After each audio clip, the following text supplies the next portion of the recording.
Welcome to NTD News Today. Here are today's top stories. A busy day of Senate confirmation hearings. 6 of Trump's cabinet picks are set to testify. The biggest focus, Attorney General nominee Pam Bondi and Secretary of State nominee Marco Rubio.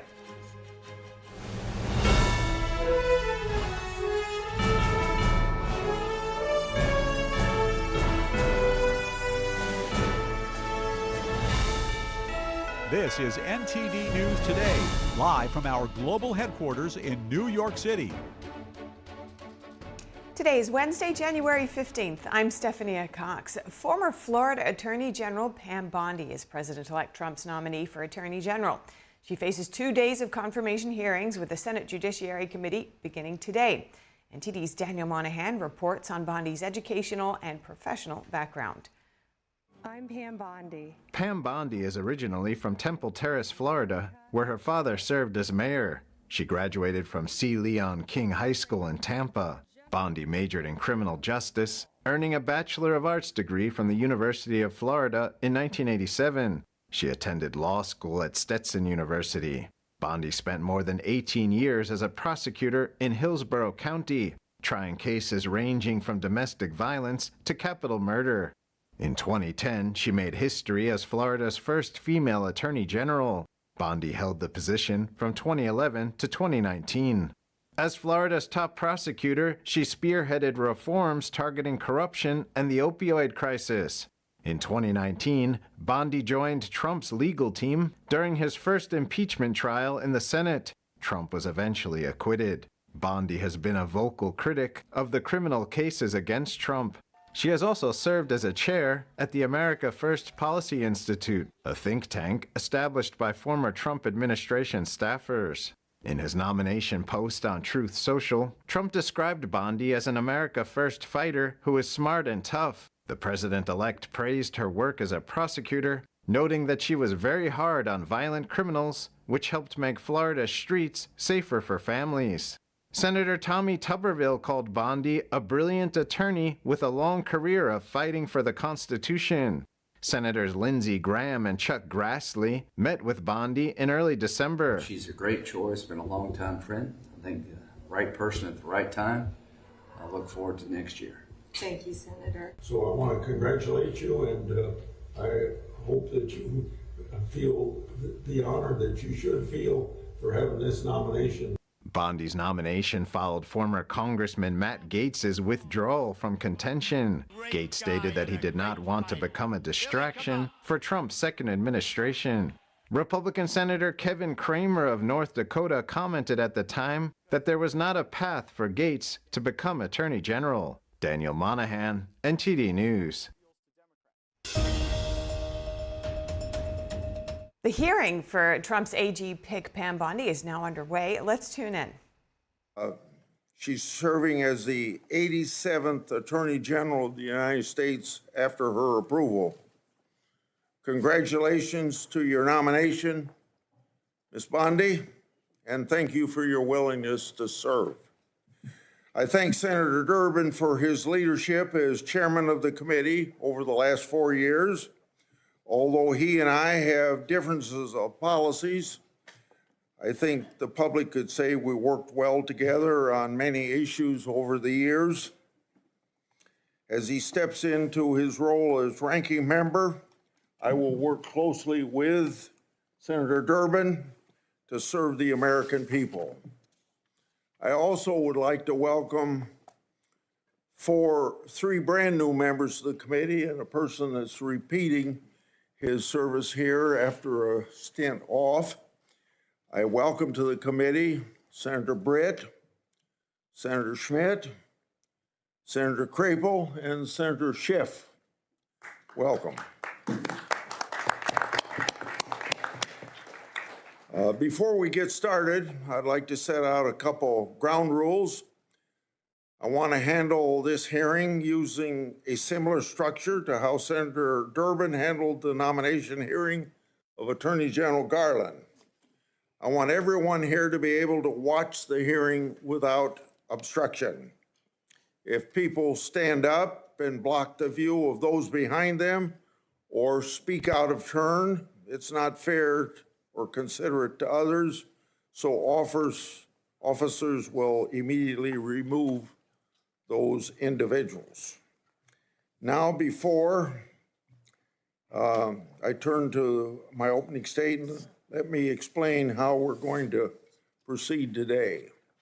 I'll give my opening remarks, and then I'll invite Ranking Member Durbin to give his opening remarks. Then I'll call on Senator Scott Schmidt to introduce this nominee. And following those introductions and Ms. Bondi's statement, we'll begin the first round of questioning. Each senator will have an initial 7-minute round for question. After the first round, we'll do a second 4-minute round of questioning. Members should do their very best to adhere to these time limits so that we can proceed efficiently with the hearing. We're here today to considering Pam Bondi's nomination to serve as Attorney General of the United States. Ms. Bondi, for a second time, I thank you for your nomination, willingness to serve, but more importantly, serve the important role of Senate's advise and consent process. You're nominated to one of the most important offices in our country. It took let's see, a lot of work on your part just to get here today. The more than 14,000 pages of records, hundreds of hours of media files, and more than 3,400 responsive entries you disclosed to this committee are a testament to your long career in public eye and your cooperation with this committee. I'd like to also thank your family for being here today. I know that many of them have traveled some distance to celebrate with you. I'd like to explain and expect that Ms. Bondi be treated fairly. During Attorney General Garland's confirmation hearing, Republicans treated him with respect. We asked tough but fair questions, and we ultimately voted him out of committee on a bipartisan basis. Although Attorney General Garland wasn't who we on this side of the aisle would have chosen to lead the Department of Justice, we recognize that President Biden won that election and that he was entitled to choose his Attorney General. We were ultimately disappointed with some of the things that General Garland and his department did, but at the time of his nomination, we gave him the benefit of the doubt. As the recent terrorist attacks in New Orleans and around the world have shown, our national security must be a high priority. The American people deserve a secure homeland and borders, safe streets, orderly markets, civil rights, and a protected environment. So, delivering on these promises required the swift confirmation of an Attorney General. This committee should give Ms. Bondi the same benefit of the doubt that this committee gave to Attorney General Garland. President Trump has selected a nominee whose qualifications speak for themselves. Ms. Bondi made history in 2010 as the first woman to be elected Florida Attorney General. She held that role for 8 years and was comfortably reelected by the people of Florida to a second term.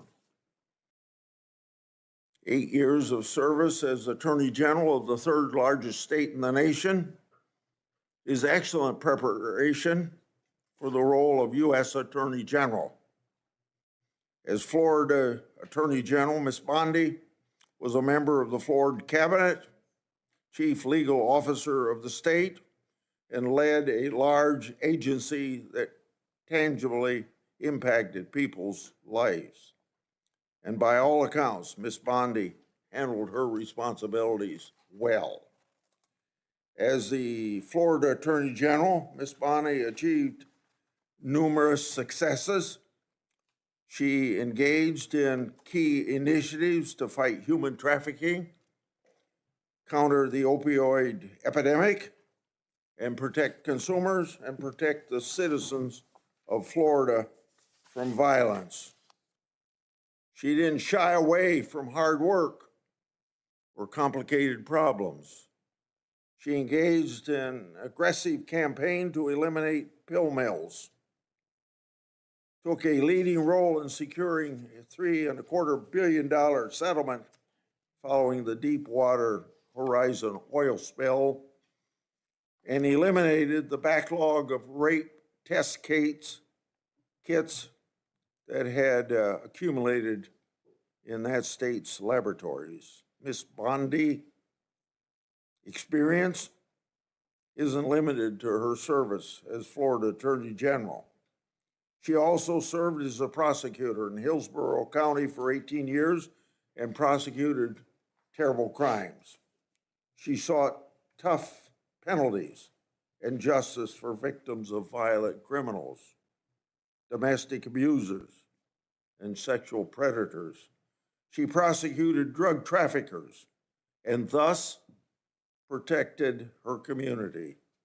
She was also active outside of her professional role, serving in the Junior League of Tampa, on the board of Special Olympics Florida, and is well known for her animal rescue efforts. Her experience and performance as Attorney General, prosecutor, and community leader speaks volumes about her character and her dedication to the rule of law. She's received multiple letters in support of her nomination, including from the Fraternal Order of Police, the Republican State Attorneys General, more than 100 former senior DOJ officials, and a bipartisan group of former state attorneys general. In short, Ms. Bondi is highly qualified. And of course, as we all know, a change is desperately needed. When confirmed, Ms. Bondi will take the helm at a very turbulent time for this country and for that department. The Justice Department's is infected with political decision-making, while its leaders refuse to acknowledge that reality. Crossfire Hurricane was a textbook example of government weaponization. The FBI's investigation was built on the fake Steele dossier, which was funded by the Democratic National Committee and Clinton campaign, who worked with foreign operatives. My investigative work exposed that the FBI actually knew the dossier was false information and was likely a part of a Russian disinformation campaign. Even with the knowledge of such dossier defects and political infections, the Justice Department sought FISA warrant renewals and took other actions. After directing my oversight staff to investigate Justice Department's mishandlings of the matter, the Justice Department retaliated in issuing a subpoena for my own staff's phone records. That's right, challenging my constitutional rights of doing my oversight duties. Well, what's next? Then a few Democratic colleagues pressured the FBI Foreign Influence Task Force to supposedly brief me and Senator Johnson related to our Biden family investigation. On August the 20th, Senator Johnson and I had that infamous briefing from the FBI. Later this FBI's briefing contents were leaked to the media, even though the FBI promised confidentiality. That leak falsely labeled our oversight work as, you guessed it, Russian disinformation. To this day, over 4 years later, the intelligence community and the FBI refused to provide us the intelligence basis for that briefing. The title of this Wall Street Journal's article sums it up, quote, "The FBI's dubious briefing. Did the Bureau set 2 U.S. GOP senators up at the behest of Democrats?" Question mark, end of quote. So, I know, as other people on this committee and in and out of Congress know, what government weaponization is. And then we get to Special Counsel Jack Smith and his lawfare operation. It involved an unprecedented FBI raid on Trump's house, including agents that even searched the former First Lady's clothing drawers. Hillary Clinton and Joe Biden certainly did not receive the same treatment by government regarding their records. Indeed, as my oversight exposed, the FBI amazingly agreed to destroy laptop records and records associated with Clinton's staff. This Orwellian conduct should have no quarter.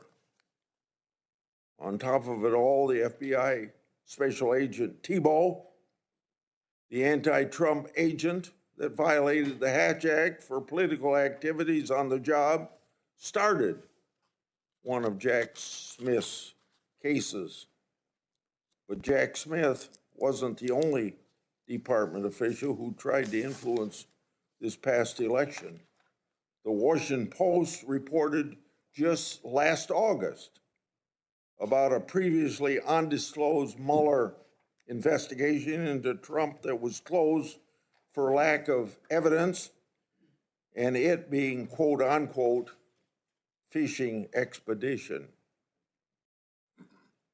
That news reporting was based on sealed court records, government records, and potentially classified information roughly 90 days before the last presidential election. The Justice Department leaked that information to the press to impact the election against President Trump. And they did it while stiff-arming congressional requests for information that would prove embarrassing to the Biden-Harris administration. So let us not forget some of the more and other flagrant abuses of power that we've seen from the DOJ and the FBI over the last 4 years. And I don't have the time to spend on these that I spent on 2 or 3 others, but just to list them. The Department of Justice used the might of the federal government to prosecute individuals peacefully praying outside of an abortion clinic. The FBI suggested that traditional Catholics could be domestic terrorism threats, claiming that these individuals adhere to, quote, anti-Semitic, anti-immigration, anti-LGBT, and white supremacy ideology, end of quote. The FBI opened dozens of investigations into parents who voiced their concerns at school board meetings regarding curriculum choices and COVID-19 mandates. The FBI applied undue pressure to social media platforms to censor so-called misinformation, downgrading or removing flagged social media posts and removing users. These are only a few particularly egregious examples of rot infesting the Department of Justice. The impact of this political infection in our once storied law enforcement institutions is catastrophic. By every metric. The Biden-Harris Justice Department conduct has failed to live up to our country's ideals. So, Ms. Bondi, should you be confirmed, the actions you take to change the department's course must be for accountability so that the conduct I just described never happens again. The only way to accomplish this is through transparency for the Congress and the American people. Now to my friend, Ranking Member Durbin. Thank you, Senator Grassley. I appreciate your commitment to the Judiciary Committee's longstanding bipartisan practices for vetting presidential nominees. That was in doubt several weeks ago, but I spoke to Senator Grassley and he assured me that he's still personally committed, as I am, to maintaining these practices which we've established over the years. Our process is rigorous, and it shows how seriously members on both sides of the aisle take our constitutional responsibility of advice and consent. Ms. Bondi, thanks for coming to my office last week to discuss your nomination. The importance of the Attorney General to our justice system cannot be overstated. As our nation's chief law enforcement officer, the Attorney General oversees the Department of Justice, which is responsible for protecting the civil rights of Americans, economic freedom and opportunity, public safety, and of course, national security. In short, the Attorney General has real impact on America's everyday life. It is critical that any nominee for this position be committed first and foremost to the Constitution and the American people, not any president or political agenda. But President Trump claims he has, quote, an absolute right to do what he wants with the Justice Department. And that's how he conducted his first term. He interfered with the criminal cases of his friends and allies and successfully pressured DOJ to investigate his rivals. He even tried to use the Justice Department to overturn the results of the 2020 presidential election. The president-elect made it clear that he values one thing above all else, and he said it over and over again: loyalty. Speaking about Attorney General Sessions, Donald Trump said, quote, "The only reason I gave him the job is because I felt loyalty. He was an original supporter." But when then Attorney General Sessions did the right thing and recused himself from the Mueller investigation, Trump said he should never have nominated him, and he fired him. Trump then nominated Bill Barr to succeed Sessions. Barr successfully auditioned for the job in an unsolicited memo to DOJ that sharply criticized the Mueller investigation. Once confirmed, Barr misrepresented and blocked the release of the report, intervened in multiple criminal cases of Trump's political allies, and spread falsehoods about election fraud. But in December of 2020, when Bill Barr finally announced there was no evidence of widespread voter fraud that would change the outcome of the election, Trump dismissed him, fired his second attorney general. This time around, President-elect Trump has vowed not just to use the Justice Department to advance his political interests, but also to seek, quote, retribution against, quote, the enemy within. He has repeatedly threatened to arrest, prosecute, jail, and otherwise punish those he considers his enemies. This includes reporters, prosecutors, judges, poll workers, military officials, and even his own former political appointees. Even before taking office, Trump has forced out his own FBI director that he appointed, Chris Wray, and he's trying to replace Wray with Kash Patel, whose main qualification to be FBI director seems to be his loyalty to Donald Trump. Patel has even compiled an enemies list of, quote, government gangsters to target that even includes former Trump appointees like Director Wray, Attorney General Barr, and Defense Secretary Esper. Trump's approach is a stark contrast with the bipartisan view born out of the post-Nixon era that the Justice Department should serve the interest of the American people, not any one president. For those who need a reminder, Richard Nixon ordered department officials to fire Archibald Cox, the special prosecutor investigating Watergate. Two of those officials, Elliot Richardson and William Ruckelshaus, resigned rather than carry out Richard Nixon's orders. When this committee considered the appointment of Loretta Lynch to be President Obama's Attorney General, a Republican member of the committee emphasized, and I quote, "What we need from our next Attorney General more than anything else is independence." That same member, who now still serves on the committee, said, and I quote, "The job is not to be the president's wingman. The job is to represent all Americans. The Attorney General must be willing to stand up to the president and say no when the office demands it." When Attorney General nominee Merrick Garland came before this committee, another one of my Republican colleagues still serving told Garland, and I quote, "My sole criterion for voting for your confirmation is your pledge to make sure that politics does not affect your job as Attorney General." So the view that the Justice Department must be insulated from political influence should not be weaponized against political rivals has historically been bipartisan, certainly on this committee. At this crucial moment in history, that view, not Mr. Trump's view, must prevail. Ms. Bondi, you have many years of experience in law enforcement, including nearly a decade of service as Attorney General in one of the largest states of the nation. But I need to know that you would tell the president no if you're asked to do something that is wrong, illegal, or unconstitutional. Ms. Bondi, you are one of 4 Trump personal lawyers that he has already selected for top positions in the Department of Justice. You joined Mr. Trump in working to overturn the 2020 election. You've repeatedly described investigations and prosecutions of Mr. Trump as witch hunts, and you have echoed his calls for investigating and prosecuting his political opponents. This flies in the face of evidence, like Mr. Trump's call to Georgia Secretary of State Brad Raffensperger. We've all heard that audio recording. These are the kinds of anti-democratic efforts that in the past you have defended, and it's critical that we understand whether you remain supportive of Mr. Trump's actions. I also have questions whether you will focus on the needs of the American people rather than wealthy special interests. I'm concerned that you failed to identify your extensive lobbying for foreign governments and big corporations as potential conflicts of interest. There will be questions in this hearing on that issue. That's why I've asked the Justice Department and the National Archives for information on lobbying of the Trump White House.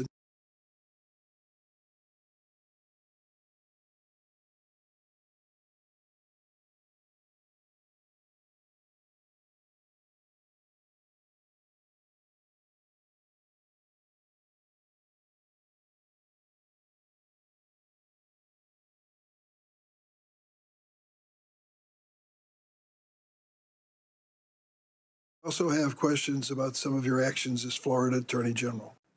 I'm concerned that your office failed to investigate more than 24 complaints about the for-profit Trump University after Mr. Trump donated to your reelection campaign and held a fundraiser for you at Mar-a-Lago.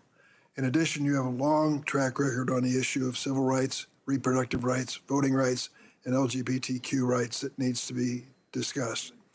In contrast, Ms. Bondi, Merrick Garland didn't campaign for President Biden, never served as his personal attorney, never lobbied on behalf of foreign governments and corporate giants. After years of relentless criticism on Attorney General Garland from many of my Republican colleagues, I hope they're prepared to hold you to the same standard. Thank you, Mr. Chairman. Okay, it's now time for senators to introduce the nominee.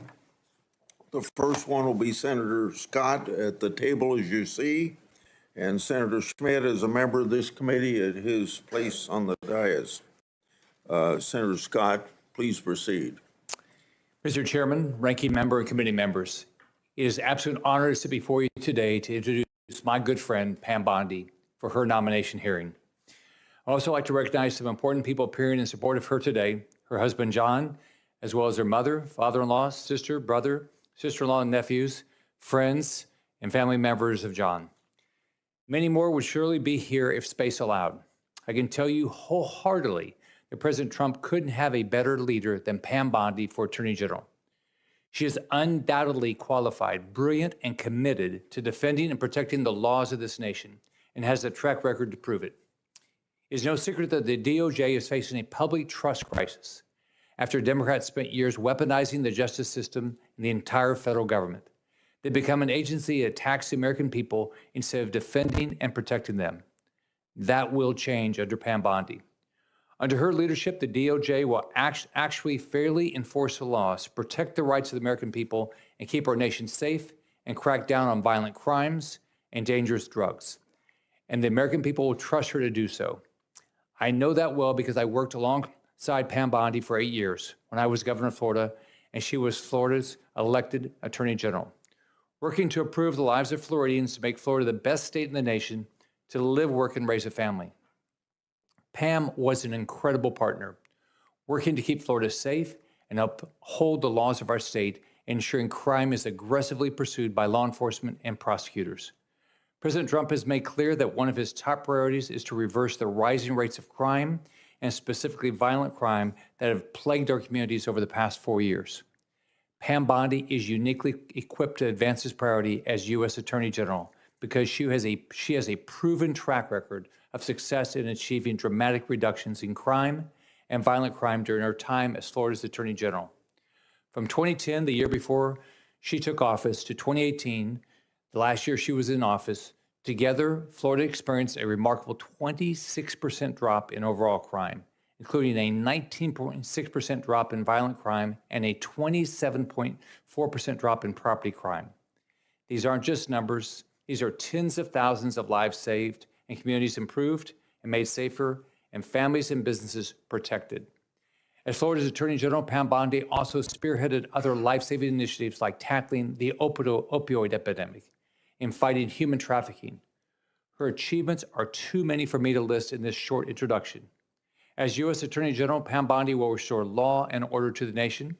She'll put Americans' interests first and make the nation a better and safer place. I urge every single member of this committee to support my friend Pam Bondi, and I look forward to voting for her confirmation soon on the Senate floor and help her get to work for the American people. Thank you, Chairman.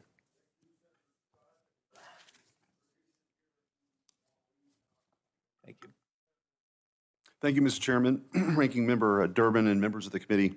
It is an honor for me and a privilege to introduce Pam Bondi, President Trump's nominee to be the 87th Attorney General of the United States.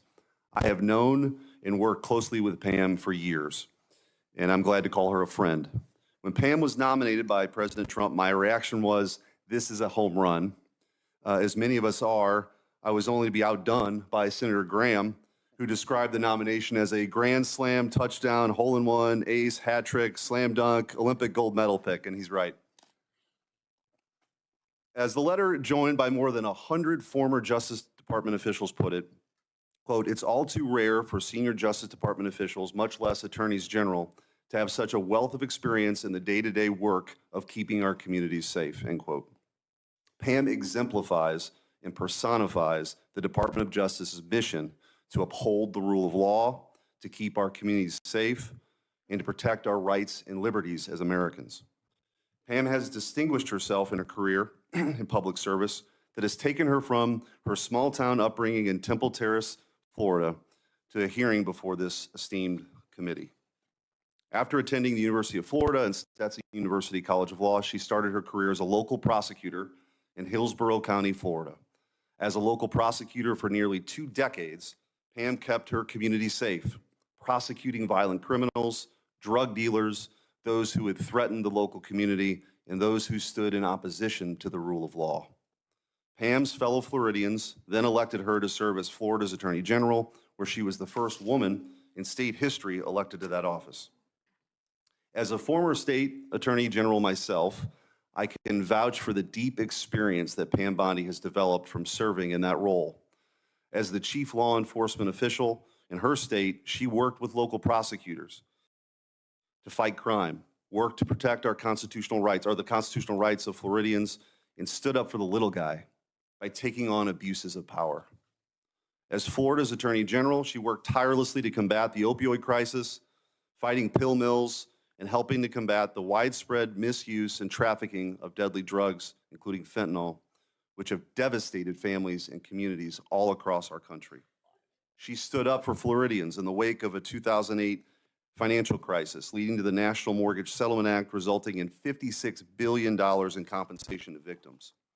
And after the Deepwater Horizon oil spill, Pam was there and stood up for Floridians by getting $2 billion from the companies responsible. On a more personal note, Pam has always taken it upon herself to help others.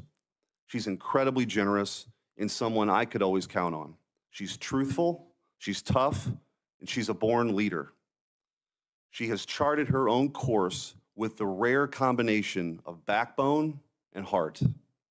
The next Attorney General of the United States must restore trust by reversing the weaponization we've seen the last 4 years and refocusing that department to its core mission, administering justice. The next Attorney General must promote the rule of law, take on violent crime, keep our communities safe, and safeguard the God-given rights that each American has protected in our Constitution. I can think of no one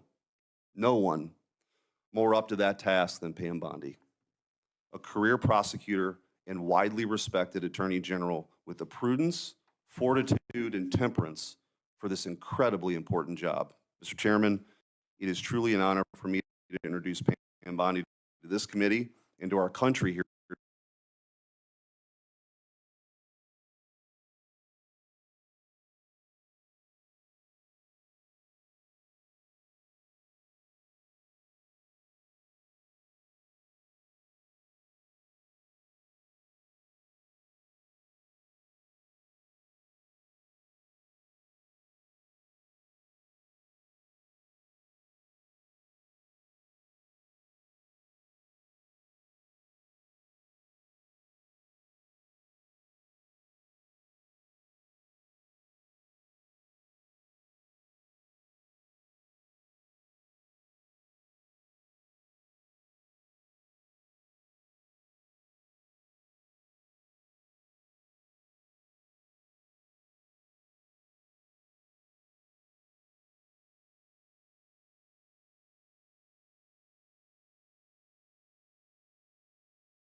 What if you could whiten your teeth by simply brushing your teeth? Now you can with Smile Actives, the teeth whitening breakthrough that safely gets your teeth white and keeps them white every day, just by brushing your teeth. I never thought that whitening my teeth could be so easy. I just put the gel on the brush, the toothpaste on it, brush, and I can see my white teeth. Simply add Smile Actives to any toothpaste and our patented PolyClean technology activates into a powerful microfoam that penetrates into the enamel surface to safely lift and remove stains. You need a simple way to whiten your teeth. Without strips, without trays, without going to the dentist. And it was about time that a product was developed that you would be able to do that with just brushing. And now, Smile Actives is even better with new Pro Whitening Gel with 33% greater whitening power, clinically shown to whiten teeth faster, up to 8 shades. 100% of users saw whiter teeth. On food stains, coffee and wine stains, even on veneers, crowns, and dentures. I eat the blueberries, I drink the coffee, and I know that Smile Actives will keep my teeth white every day. If you could use something so easy like Smile Actives to take yellow teeth to white teeth, why wouldn't you? Why spend hundreds of dollars for whitening treatments at the dentist when now you can whiten your teeth with new Smile Actives Pro Whitening Gel every time you brush your teeth? Call or go to smileactives.com and for a limited time get new Pro Whitening Gel for just $24.95. Order in the next 5 minutes and buy one get one absolutely free for just $24.95. That's 2 for 1 and save 58%. We'll even include free shipping. Get your teeth whiter guaranteed or return it within 60 days for your money back. I smile every day now. The difference is literally night and day. So now I'm always smiling, always choosing, because now my teeth are much whiter. This offer is not available in stores, so call or click now before the special buy one get one free offer goes away. Are you over the age of 50 and considering buying an annuity in the next 60 days? I have some important news for you.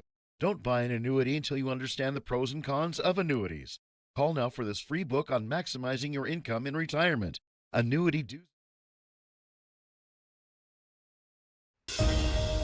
Courtroom every day trying career criminals, was deputy chief of a division, and then ultimately was felony bureau chief, and eventually left to become Florida's 37th Attorney General for the state of Florida. Nothing has impacted my career more than my experience as a state prosecutor, because I got to know and still keep in touch with many victims and their families from when I was a prosecutor. Upon becoming Attorney General in 2011, I proudly served for 2 terms. I was term limited. I would probably still be there right now had I not been kicked out of office by term limits. I loved being Attorney General.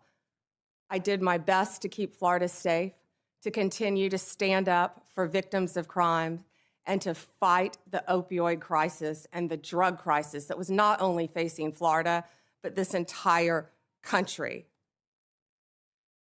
Out of the top 100, this is one of the things I'm the most proud of, oxycodone dispensers in the entire country, I believe it was 98 of them, 90 or 98 of them, lived in Florida. We fought for tough legislation. Kids were dropping dead every day. We fought for tough legislation, and after that legislation, none of those opioid dealers, doctors, practiced in Florida. We fought to eliminate human trafficking by raising awareness and prevention and talking to parents and talking to children. We also provided critical resources, including safe houses, that my state was lacking. On the civil side, we worked to protect consumers. We tackled everything, including off-label prescription marketing, which affects, as you know, many, many people who can't afford prescriptions as well. We partnered with states' attorneys general from both parties and federal agencies across administrations. We went after price gougers during hurricanes. If confirmed as the next Attorney General of the United States, my overriding objective will be to return the Department of Justice to its core mission of keeping Americans safe and vigorously prosecuting criminals. And that includes getting back to basics, gangs, drugs, terrorists, cartels, our border, and our foreign adversaries. That is what the American people expect, and that is what they deserve from the Department of Justice. If confirmed, I will do everything in my power, and it will be my great responsibility to make America safe again. Making America safe again also requires reducing recidivism. We have to fix the Bureau of Prisons, and I am looking on both sides of the aisle. The Bureau has suffered from years of mismanagement, lack of funding, and low morale. I was proud to support President Trump's First Step Act. I think more can be implemented and more can be done on that front. President Trump's leadership on criminal justice reform has demonstrated what is possible when a president is unafraid to do things that have been deemed to be too difficult. We have to reach across the aisle and get solutions for all of these problems. Like the president, I believe we are on the cusp of a new golden age where the Department of Justice can and will do better if I am confirmed. Lastly, and most importantly, if confirmed, I will fight every day to restore confidence and integrity to the Department of Justice and each of its components.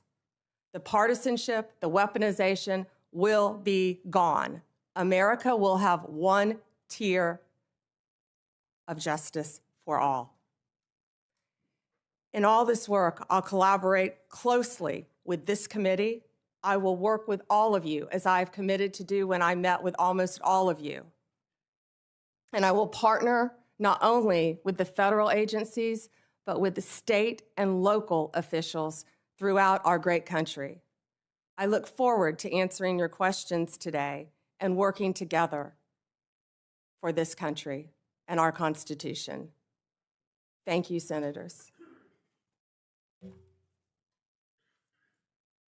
I will ask first questions, and Senator Durbin, and then I'll call on the Democrat people the way that Senator Durbin would say so on their arrival or here by seniority, and the same way that on the House side.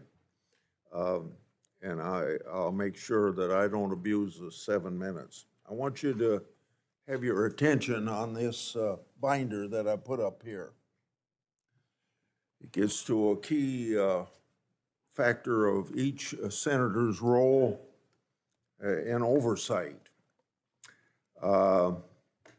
It contains 144 oversight letters that I sent to the Biden-Harris Justice Department and its component agencies, with many of those letters in there to the FBI. Adding letters to the Inspector General, that would be about 165 letters.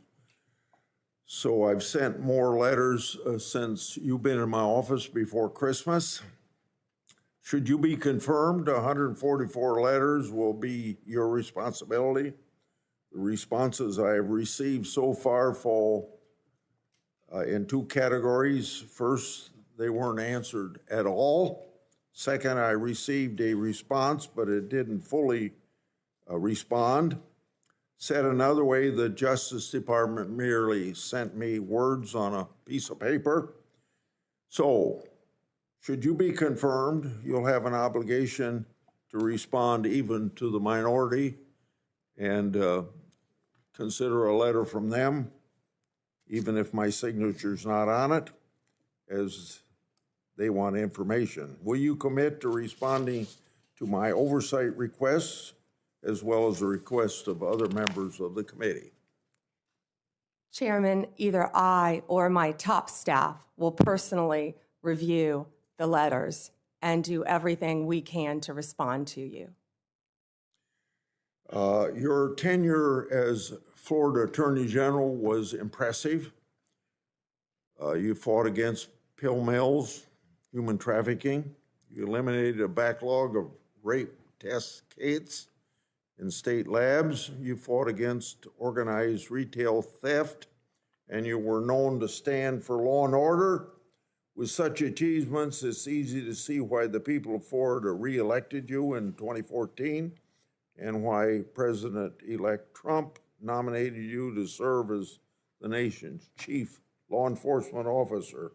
So this gives you a chance to tell us on this committee and the people of this country what you're proud of as your record as Attorney General of Florida. Thank you, Chairman Grassley. I was truly honored to serve the people of the state of Florida for 8 years, but it was a team effort. I had great people around me, many of whom are in this room today. And we did a lot. We did a lot to fight crime, and I've been reminiscing a lot since I was asked to take this nomination. Opioids, as I talked about, were a top priority right when I took office. When I was running for office, I went through the entire state of Florida. Parents were walking up to me, handing me pictures of their children who were deceased from opioid abuse. After I was elected, I took those pictures and I framed them in my office as a goal of stopping that fight, which I talked about in my opening statement. And if U.S. Attorney General, I'll bring those pictures back out and they will be there to inspire me on the further drug abuse we're facing throughout this country. We also learned that something else was happening. Pregnant women were having babies as a result of being opioid dependent. We call it neonatal abstinence syndrome. We fought to educate mothers. We fought that issue as well. Fentanyl was wreaking havoc in our country, but it was just getting started. I actually fought my own party a bit on scheduling fentanyl because at that time people thought it was something you merely got in the hospital on a patch after surgery. Apples and oranges, and boy, do we all know that now, the difference. Fentanyl is raging throughout our country, and I will do everything I can to fight that with the agencies that fall under the Department of Justice. Human trafficking became a top priority for me as Attorney General. I had the opportunity on a bipartisan trip to go to Mexico, and the one thing I found out there, they were doing better than we were. They had safe houses. I saw things I never dreamed I would see, and all of these things in my past have formed the person I am right now sitting here before you. I came back to Florida. We started a human trafficking council, and we partnered with others, and we expanded and added safe houses in the state of Florida. I don't know how many are in this country right now, but I would like to partner with both sides, if confirmed, to continue those efforts. I'd like to interrupt you Yes, sir. and go to another question. And I'll have another round so you can finish on that point. I'd like to ask you about something that's central to fighting government waste and fraud, the False Claims Act. I want you to know that Attorney General Garland calls me once a year. He called me yesterday to tell me the success of the False Claims Act. Since 1986, when I got it passed and President Reagan signed it, it's brought in $78 billion as of yesterday, his report, $2.9 billion for the year of 2024. Most of that's because of patriotic whistleblowers who found the fraud and brought the cases forward at their own risk. The Supreme Court has long upheld the law's constitutionality, but I want you to know your view. Is the False Claims Act constitutional? Before you answer that, one time in the 1990s, one of the attorney generals said it wasn't constitutional, and when that same person by the name of Barr was back 5 years ago to be attorney general, he said it was constitutional.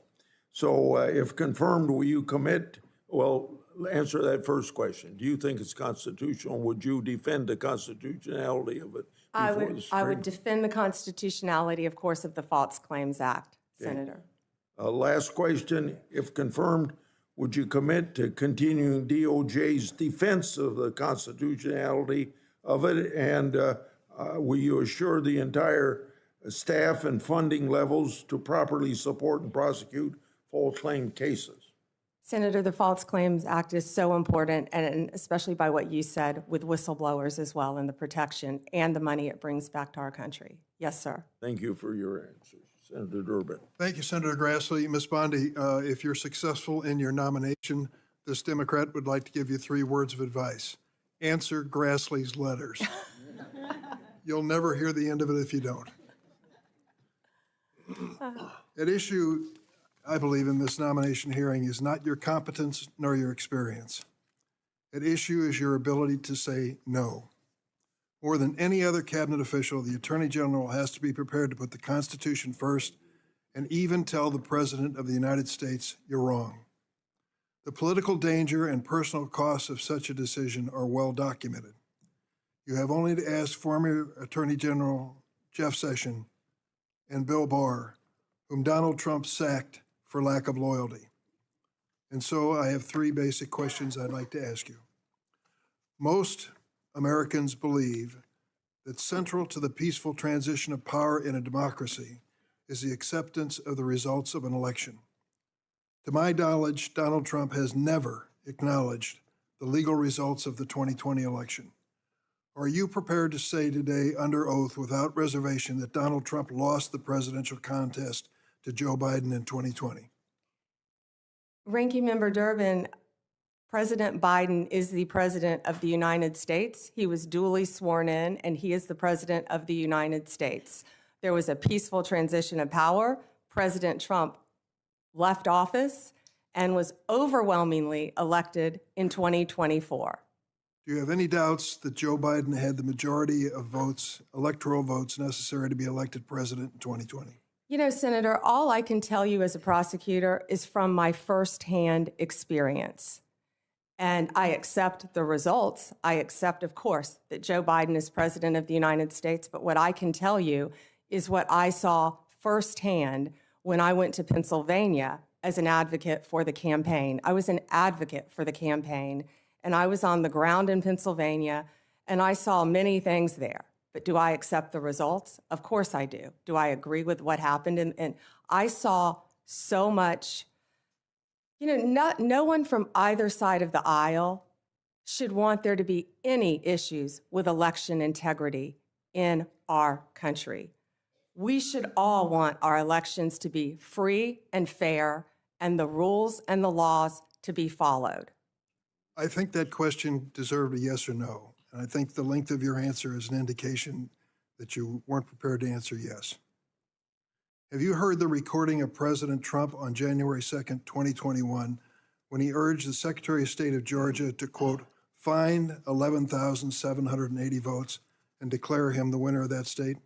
No, I've heard about it through clips, but no, Senator, I've not heard it. What was your reaction to President Trump making that call? I would have to listen to the tape, Senator. Well, the quote that I give you is exact. He said to the Georgia Secretary of State, find 11,780 votes. Do you have the entire context of that call? I feel like it was much longer than that and may have been taken out of context. It was an hour long. Right. And you can certainly listen to it. I hope you will. Every American should. As a former prosecutor, are you not concerned that the President of the United States called a state election official and asked him to find enough votes to change the results of the election? Senator, I have not listened to the hour-long conversation, but it's my understanding that is not what he asked him to do. You need to listen to it. Let me ask a third question. Do you believe that the January 6 rioters who've been convicted of violent assaults on police officers should be pardoned?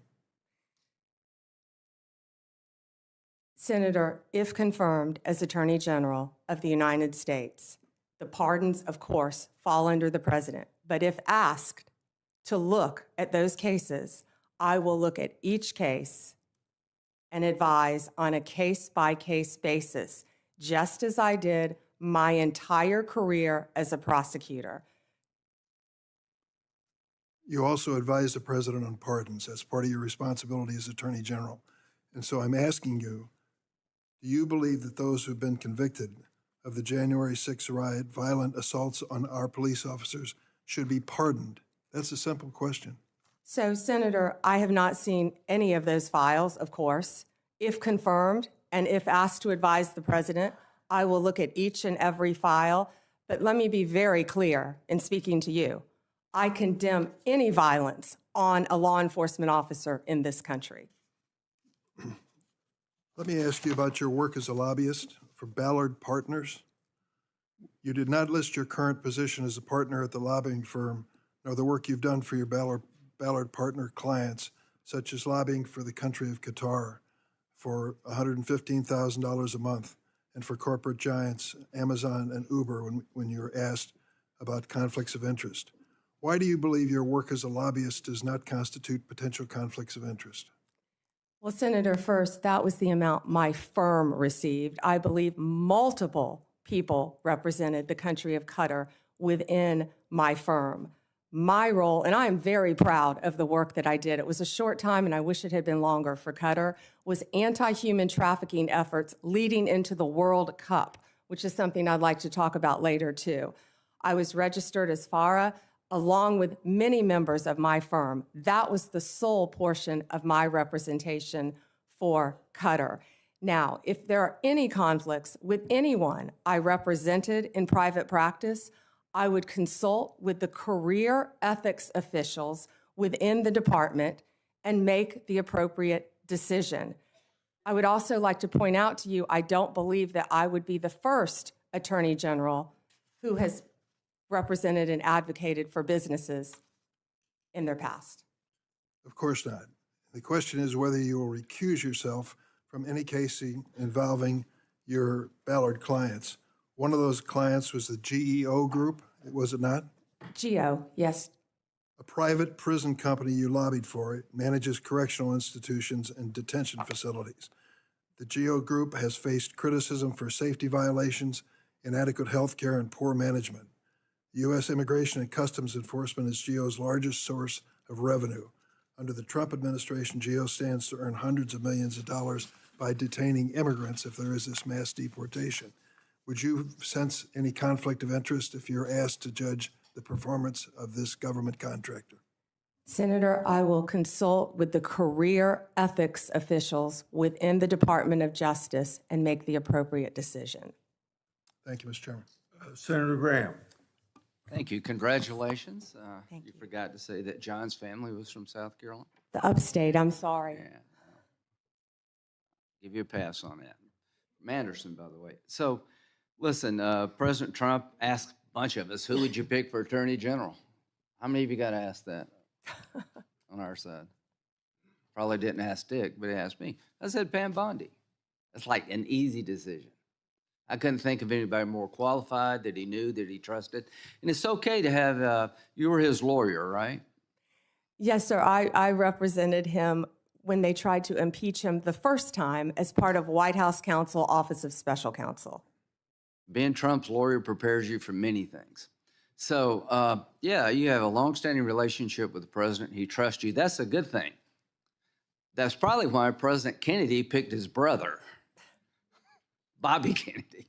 I guess you can say no to your older brother. I'm sure he would. But this idea there's something bad is ridiculous. Who do you pick? You pick people you know. You pick people you trust, people that you're qualified. I'm glad he picked you. He knows you, he trusts you, and you're highly qualified. So the idea that there's something wrong with that is just absolutely ridiculous. So let's talk about the job you're about to have here. Do you support making certain drug cartels in Mexico foreign terrorist organizations? Senator, I personally went to Mexico. I personally dealt with these cartels when I was a state prosecutor, and they are a grave and violent threat to our country. Yes, Senator. Advising the president. Good, good. Now, when it comes to Crossfire Hurricane, are those days over if you're Attorney General? Absolutely. Okay. Lake and Riley, are you familiar with that case? Sadly, I am, Senator Graham. Do you know why the man who killed her was released from custody? He was paroled due to detention capacity at the Central Processing Center in El Paso, Texas. Now, that's not your call. You'll be DOJ. But do you agree with me that the statute regarding parole doesn't allow parole to be based on we don't have detention beds? There's nothing in that statute would authorize parole based on lack of capacity. Are you familiar with that statute? Yes, sir, and that's frightening. Yeah, well, it is frightening. Are you going to fix it? I am going to do everything in my power to fix it if confirmed as Attorney General. You're going to advise President Trump we need more beds. Tom Homan's the guy that's going to do this, but would you as Attorney General say we need more bed space so Lake and Riley never happens again?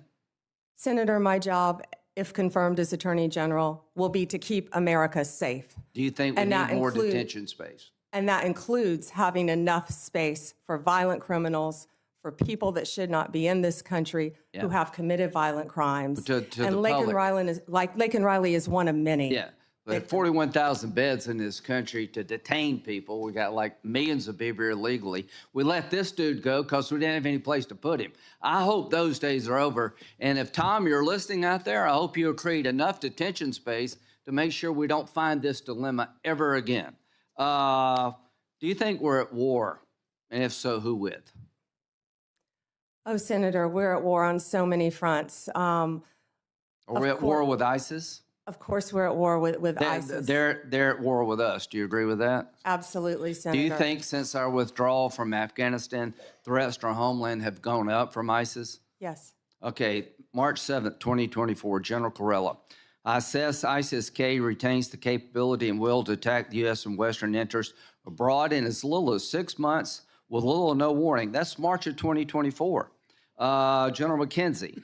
ISIS-K has a strong desire to attack the United States after it began to grow in Afghanistan following U.S. exit in August 2021. He also stated the threat to ISIS-K from ISIS-K is growing. Major General Quantock, the U.S. remains target number one for ISIS-K. Do you agree with that? Senator, I don't have my security clearance, but from everything I've read and heard, ISIS is one of the greatest threats. Okay, well, when you get your security clearance, you're going to find out these people are coming after us and they want to kill us. So I would like to have a strategy to deal with the ISIS threat that's beyond just the law enforcement model. Does that make sense to you, that we should use every tool in the toolbox? Senator, that includes wrapping in our state and local officials too, and better cooperation throughout our country and our world. I totally agree. Do you support reauthorizing FISA in 2025? Senator, I believe 702 is up in 2026. Okay, I'm I sorry, believe 26. it's 2026, and we will closely be looking at that. FISA is a very Do you important agree tool. that the 702 provides important intel gathering capability to protect our nation? Extremely important. Okay. So, Pam, you're about to step into a job that's one of the most important jobs in any democracy. Let's go back to pardons. If I'm a lawyer for somebody in jail, would you promise to listen to the application and read it before you made a decision? Yes. Okay. No matter who you are. Good. That's the way it works. People want to bargain with you up here. Will you do this? Will you do that? All I ask you to do is call it as you see it, hire good, competent people, and give the president the best legal advice you can, run the Department of Justice in a manner that other people would want to join it one day. Growing up, I had a fondness for the FBI. I watched the show, I think it's every Sunday, wanted to be an FBI agent. Right now, the FBI needs an image overhaul.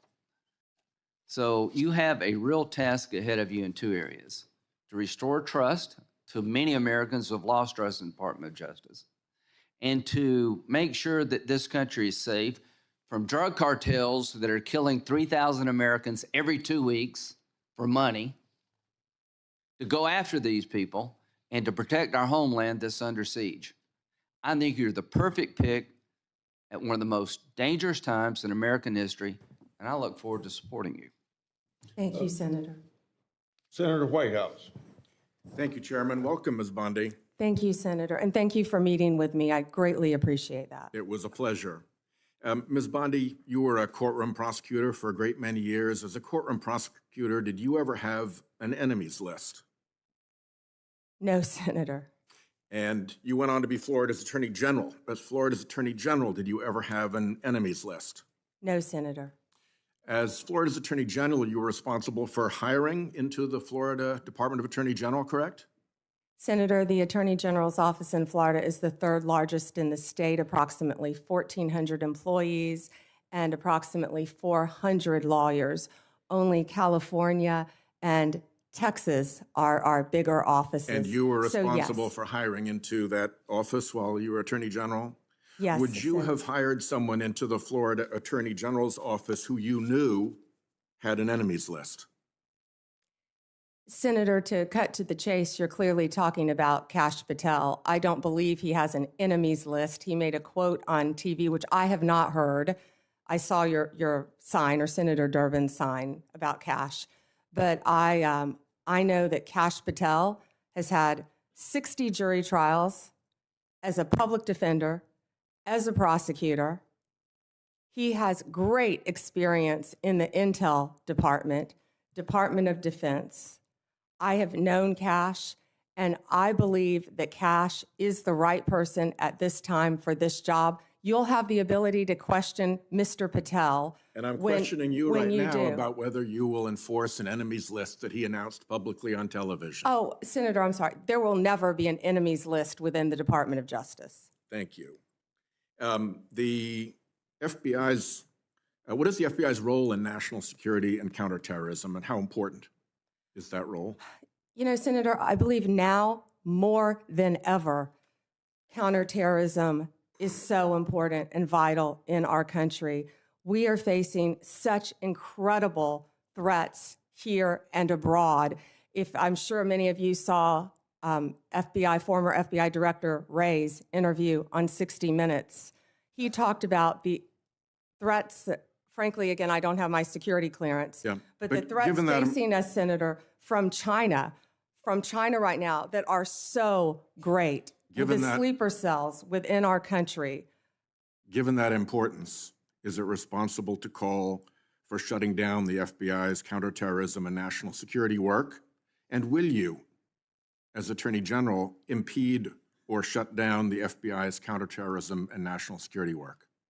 Senator, Two questions. Senator, I believe that national security is vital right now for our country on so many fronts. I could continue to discuss many others. And the FBI's role in that? And the FBI plays a vital role in counterterrorism Which you throughout will our or will world. not shut down. I will look at each agency. I have no intention of shutting anything down right now, Senator. I am not in that office yet, and if confirmed, I will look at each individual agency and how it should be managed, but counterterrorism right now in our world is vital. You have said that Department of Justice prosecutors will be prosecuted in the Trump administration. What Department of Justice prosecutors will be prosecuted and why? I said that on TV. I said prosecutors will be prosecuted to finish the quote, if bad. Investigators will be investigated. You know, we all take an oath, Senator, to uphold the law. None of us are above the law. Let me give you a really good example of a bad lawyer within the Justice Department, a guy named Kleinsmith, who altered a FISA warrant, one of the most important things we can do in this country. So will everyone be held to an equal, fair system of justice if I am the next Attorney General? Absolutely. And no one is above the law. Under what circumstances will you prosecute journalists for what they write? I believe in the freedom of speech. Only if anyone commits a crime. It's pretty basic, Senator, with anything, with any victim. And this goes back to my entire career for 18 years as a prosecutor and then 8 years as Florida's Attorney General. You find the facts of the case, you apply the law in good faith, and you treat everyone fairly. And it would not be appropriate for a prosecutor to start with a name and look for a crime. It's a prosecutor's job to start with a crime and look for a name, correct?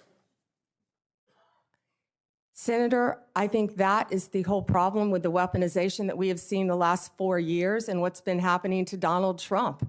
They targeted Donald Trump. They went after him, actually starting back in 2016. They targeted his campaign. They have launched countless investigations against him. That will not be the case if I am Attorney General. I will not politicize that office. I will not target people simply because of their political affiliation. Justice will be administered even-handedly throughout this country. Senator, we've got to bring this country back together. We've got to move forward, or we're going to lose our country. Yeah, I think the concern is that weaponization of the Justice Department may well occur under your tenure, and we want to make sure that that's not the case, that you remain independent, that you remain able to and willing to tell the president no when that's necessary to protect the Constitution and the integrity of the department. So that's where I'm asking these questions. We talked in the meeting about the contacts policy that has prevailed really since Senator Hatch sat in that chair and demanded it of the Clinton Justice Department through all the administration since then, with the exception of a brief period under Attorney General Gonzalez, which he corrected and which did not end well for him. There has been a contacts policy that limits contacts between the White House and the Department of Justice to a very few senior officials on each side. In your role as Attorney General, if you are confirmed, will you maintain, defend, and enforce that longstanding contacts policy? Senator, yes, I will meet with White House counsel and I will meet with the appropriate officials and follow the contacts policy. My time has expired. Thank you, Ms. Bondi. Senator Cornyn. Ms. Bondi, your testimony is music to my ears. Thank you. One of the things that I have been most concerned about over certainly the last 4 years and extending back during President Trump's administration is the weaponization and politicalization of the Department of Justice, which together with the FBI is one of the most important institutions in this country. If people don't trust that their elected officials will faithfully enforce the law or administer equal justice under the law, they've lost faith in America. And that disturbs me greatly, and I know it does you too, based on what you said. So I'm delighted to hear you say what you have said, but I want to talk about some specific topics. Time is short. First, the border. I believe President Biden and Vice President Harris had presided over one of the biggest humanitarian and public safety disasters in American history. Senator Cruz and I represent a state with 1,200 miles of common border with America. But as you pointed out with fentanyl, what happens at the border doesn't stay at the border. Fentanyl poisoning is the most common cause of death of young people between the age of 18 and 45. We know where it comes from. Yes. The precursors come from China. They go to the cartels, they mix them up, make them look like innocuous pills, and young people take them and die. It's just that simple and that tragic. So there's just so much that we could talk about with regard to the border, but you know, I know people voted for President Trump in large part because of his promise to restore security at the border.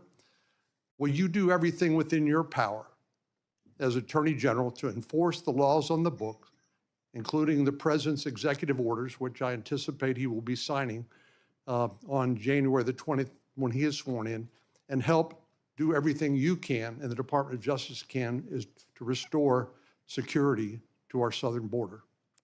Yes, Senator, absolutely.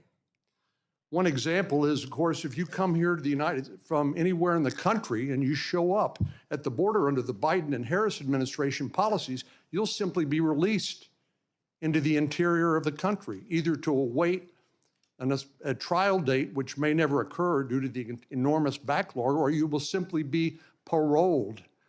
And I know parole has a special connotation in the criminal law, but in this context, as you know, it's designed to be administered on a case-by-case basis.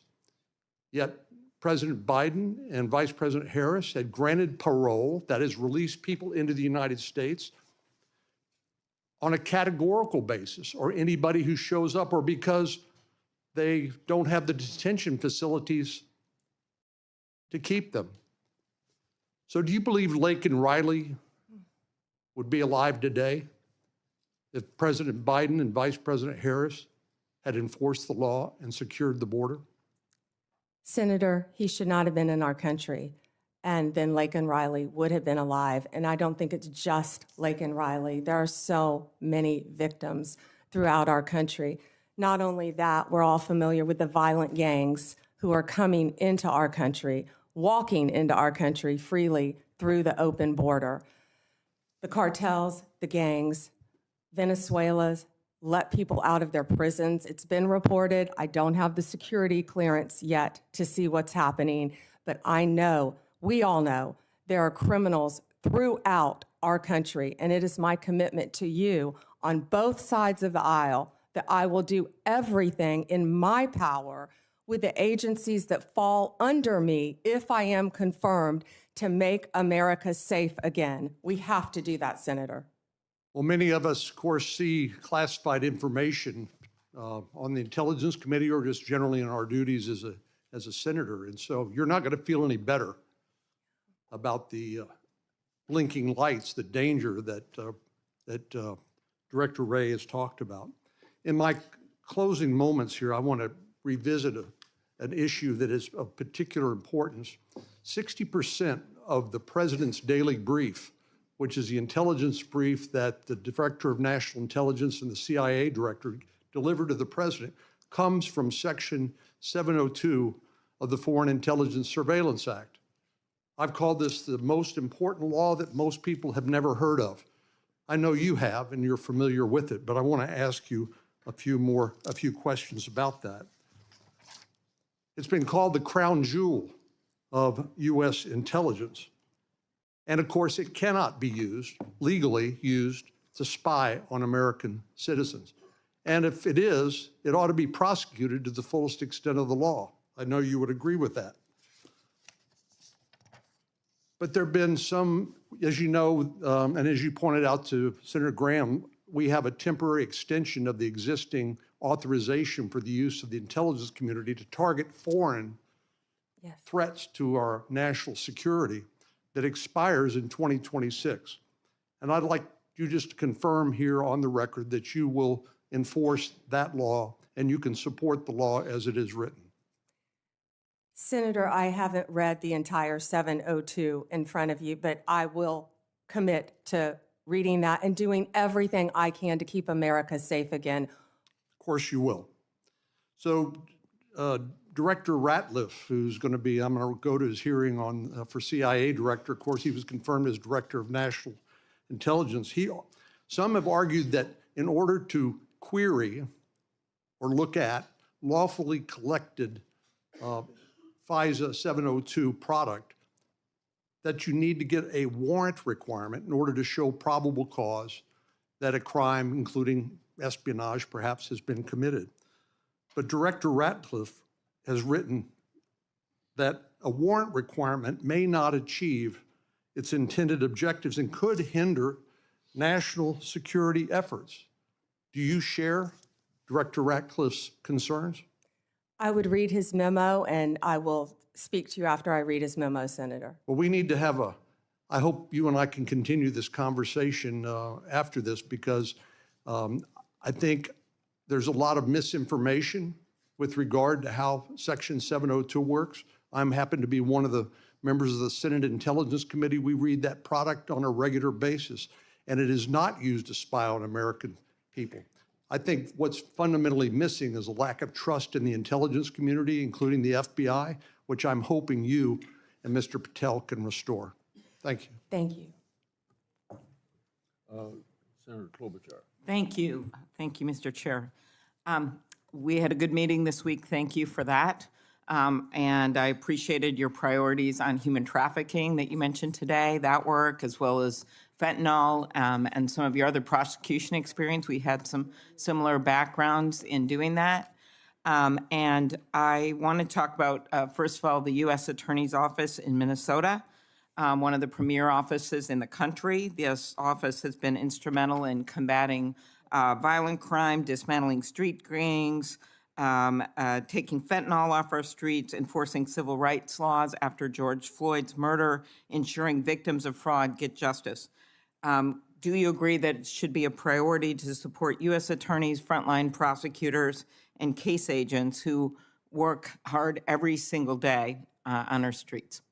Senator, I think that is one of the most important things in our country right now. And there are so many good men and women within the Justice Department throughout our country, as well as all the law enforcement agencies. Yes, they work very hard and they will be supported. I'm concerned about some of the proposals that could put cuts in the COPS program, burn JAG programs. I know you're familiar with those. Senator Murkowski and I lead the COPS reauthorization bill. Will you commit to continue to support those programs? Senator, I will read everything about those programs because that is a top priority of mine, and I would love to meet with you on that and Senator Murkowski to support law enforcement and those programs. Thank you. Independence from political interference is vital to the legitimacy and success of the Department of Justice. I was honestly troubled by some of the answers to Senator Durbin's questions. We will continue that discussion, I'm sure, on the committee about the election. But I want to focus on the investigation, charging decisions. As a prosecutor, I'm sure you had this experience. I would get calls from people, hey, that's just a kid, give him a break. And I remember one answer I gave was, he's 40 years old, he's not a kid. But that kind of interference is attempted all the time. And one of my concerns here, whether it's a call from a friend, a corporate lobbyist, a White House, it has been very clear that the attorney generals of both parties have established clear policies to ensure the White House doesn't tamper with criminal investigations and prosecutions. At Attorney General Mike McCasey's hearing, he made clear that any attempt by the White House, and these are the words, to interfere with a case is not to be countenanced, any call to a line assistant or to a United States attorney from a political person relating to a case is to be cut and curtailed. Do you agree with this statement? Senator, yes, I believe that the Justice Department must be independent and must act independently. The number one job is to enforce the law fairly and even-handedly, and that's what will be done if I am confirmed as the Attorney General. So you will provide an assurance to every member of this committee that the Justice Department will only follow the facts and the law, and the White House will play no role in cases investigated or brought? Senator, it will be my job, if confirmed as Attorney General, to make those decisions. Politics will not play a part. I've demonstrated that my entire career as a prosecutor, as Attorney General, and I will continue to do that if you confirm me as the 87th Attorney General of the United States of America. In an earlier question, with some of my colleagues talked about China and the risk, yet you have a nominee from this incoming administration, Kash Patel, the pick to head the FBI, have serious concerns about him, has referred to the FBI's Intel Division, which is responsible for protecting us from foreign adversaries like China, as, quote, the biggest problem the FBI has had, and he said that he wants to, quote, break that component out of the FBI. Do you agree? I have not seen those comments from Mr. Patel. I would review them, but we have to do everything we can to protect our country. Again, Mr. Patel would fall under me and the Department of Justice, and I will ensure that all laws are followed, and so will he. There are many decisions made by the FBI director, having seen a number of them do their work, that can be made. While I agree you would be the boss of Kash Patel, I'm not sure that you would be able to intervene with every decision or position that he had or know what he's doing. So let's continue. Do you agree it is a duty of the Justice Department to defend the laws Congress passes? And will you commit to do even when the president may disagree with an act campaigned against its passage or called for its repeal? President Reagan's AG, William French Smith, said the department policy was the department has the duty to defend an act of Congress whenever a reasonable argument can be made in its support. So I'm specifically referring to the 2022 law that I long led that we passed to empower Medicare to negotiate drug prices, major savings for seniors. Will you commit to defend the law against the lawsuits from Big Pharma? Senator, I was involved in big pharma cases when I was Attorney General of the state of Florida, and I will commit to protect the laws of the United States of America. Okay, thank you. That would also, same question, with the Supreme Court is going to be hearing a challenge to the Affordable Care Act's coverage of preventative services. And despite the fact that you twice joined suits to have the entire Affordable Care Act invalidated, will you commit to defending this law? Yeah, I believe this is very different. It's a very isolated, it's different. It's not the entire Affordable Care Act, but I will, it's pending litigation, of course, within the department. Since the 1990s, the Freedom of Access to Clinic Entrances Act has protected patients, providers, and facilities that provide reproductive health services. Will you commit to continuing to enforce the FACE Act to address violence and threats against those providing reproductive health care services? Senator, the FACE Act not only protects abortion clinics, but it also protects pregnancy centers and people going for counseling. The law should be applied even-handedly. Yes, Senator. So you'll uphold the enforcement of that law? I'll uphold the enforcement of the law, Senator. Okay, and I will ask my antitrust questions in the next round. We had a good discussion about that, and I do appreciate the nominee that has been put in place for the antitrust division, and there's incredibly important work that has to be done in that division. So Gail thank Slater you. is remarkable. Thank you. Thank you. I thank all of my colleagues for abiding by the 7-minute rule. Before I call on Senator Lee, I want everybody to plan on our first break would be about 11:50, and that would be 30 minutes for lunch. Senator Lee. Thank you, Mr. Chairman. Thank you, Ms. Bondi, for being here today. I too share the assessment that Gail Slater is great. Had a great meeting with her yesterday. and just thrilled that you're here and that you're willing to serve. I'd like to talk to you as a longtime lawyer and one who has handled a variety of criminal matters about the Fourth Amendment. What can you tell us about the Fourth Amendment's warrant requirement and why it's so important? Well, the warrant requirement is so important, which I've dealt with that since I was in my 20s as a state prosecutor. A warrant is so important because it protects citizens' rights, and that's why it's so important. And it does that specifically because under the Fourth Amendment, you're required to go to a judge, and you're required to show a judge evidence providing probable cause, and based on that probable cause, you can describe with particularity the things or persons to be searched or seized. And on that basis, the judge may issue or not issue the warrant, but without it, you can't get it. Now, this is time-consuming, no doubt, right? Oh, I've done many of them, yes. It's very time-consuming, Senator. And there's probably not a law enforcement officer anywhere in the world who wouldn't acknowledge that they could save time if they didn't have to go about it. And yet we require it. Why is that so important that we do it?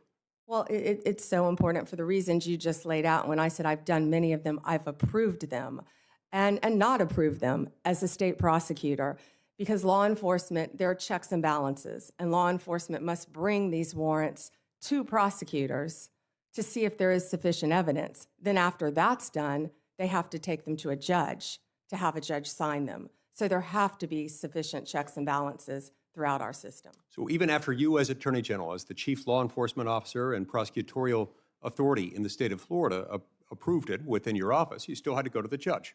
And if it was late at night, early in the morning, didn't matter when, you had to find a judge.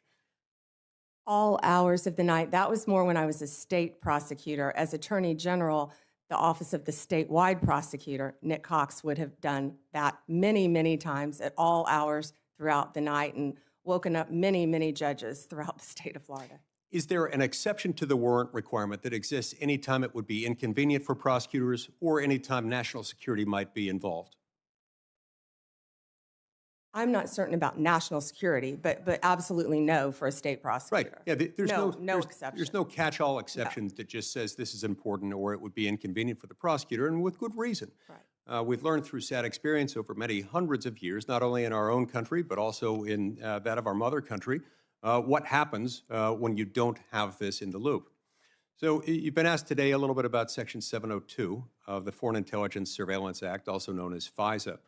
There are those who have repeatedly assured members of this committee, including myself, that don't worry. Content of phone calls or electronic communications involving American citizens, sometimes resulting in the quote-unquote incidental collection of American citizens' private conversations. Don't worry, their Fourth Amendment rights are just fine. And yet, when they incidentally collect the communications of American citizens, either because they're perhaps unwittingly talking to somebody who might be an agent of a foreign power and themselves under 702 surveillance, they get onto this big database. And at times, there are those in the government, including the Federal Bureau of Investigation, who have gotten into that database and done so, of course, without a warrant because there currently is no warrant requirement. This has the effect of what we call a de facto backdoor warrantless search. Would you agree with me that that is potentially concerning anytime an American citizen's private conversations are intercepted, stored, whether as an incidental collection or otherwise, they ought not be searched without some kind of probable cause showing? I assume you'd agree with me on that. Yes. Yeah, it's important. Sometimes people will defend that by saying national security is involved, as if that's the beginning and the end of the inquiry. That has never been the case, and I hope and pray it never will be the case, because that's not what the Fourth Amendment says, not what it does, not what it ever can be. So it's my sincere hope that the next time FISA 702 comes up for reauthorization, Congress finally do what it has been avoiding for a long time, which is to ensure that this doesn't happen. We've heard again and again from people who, if you're confirmed to this position, will soon be your predecessors, prior occupants of the position to which you've been nominated and to which Mr. Patel has been nominated.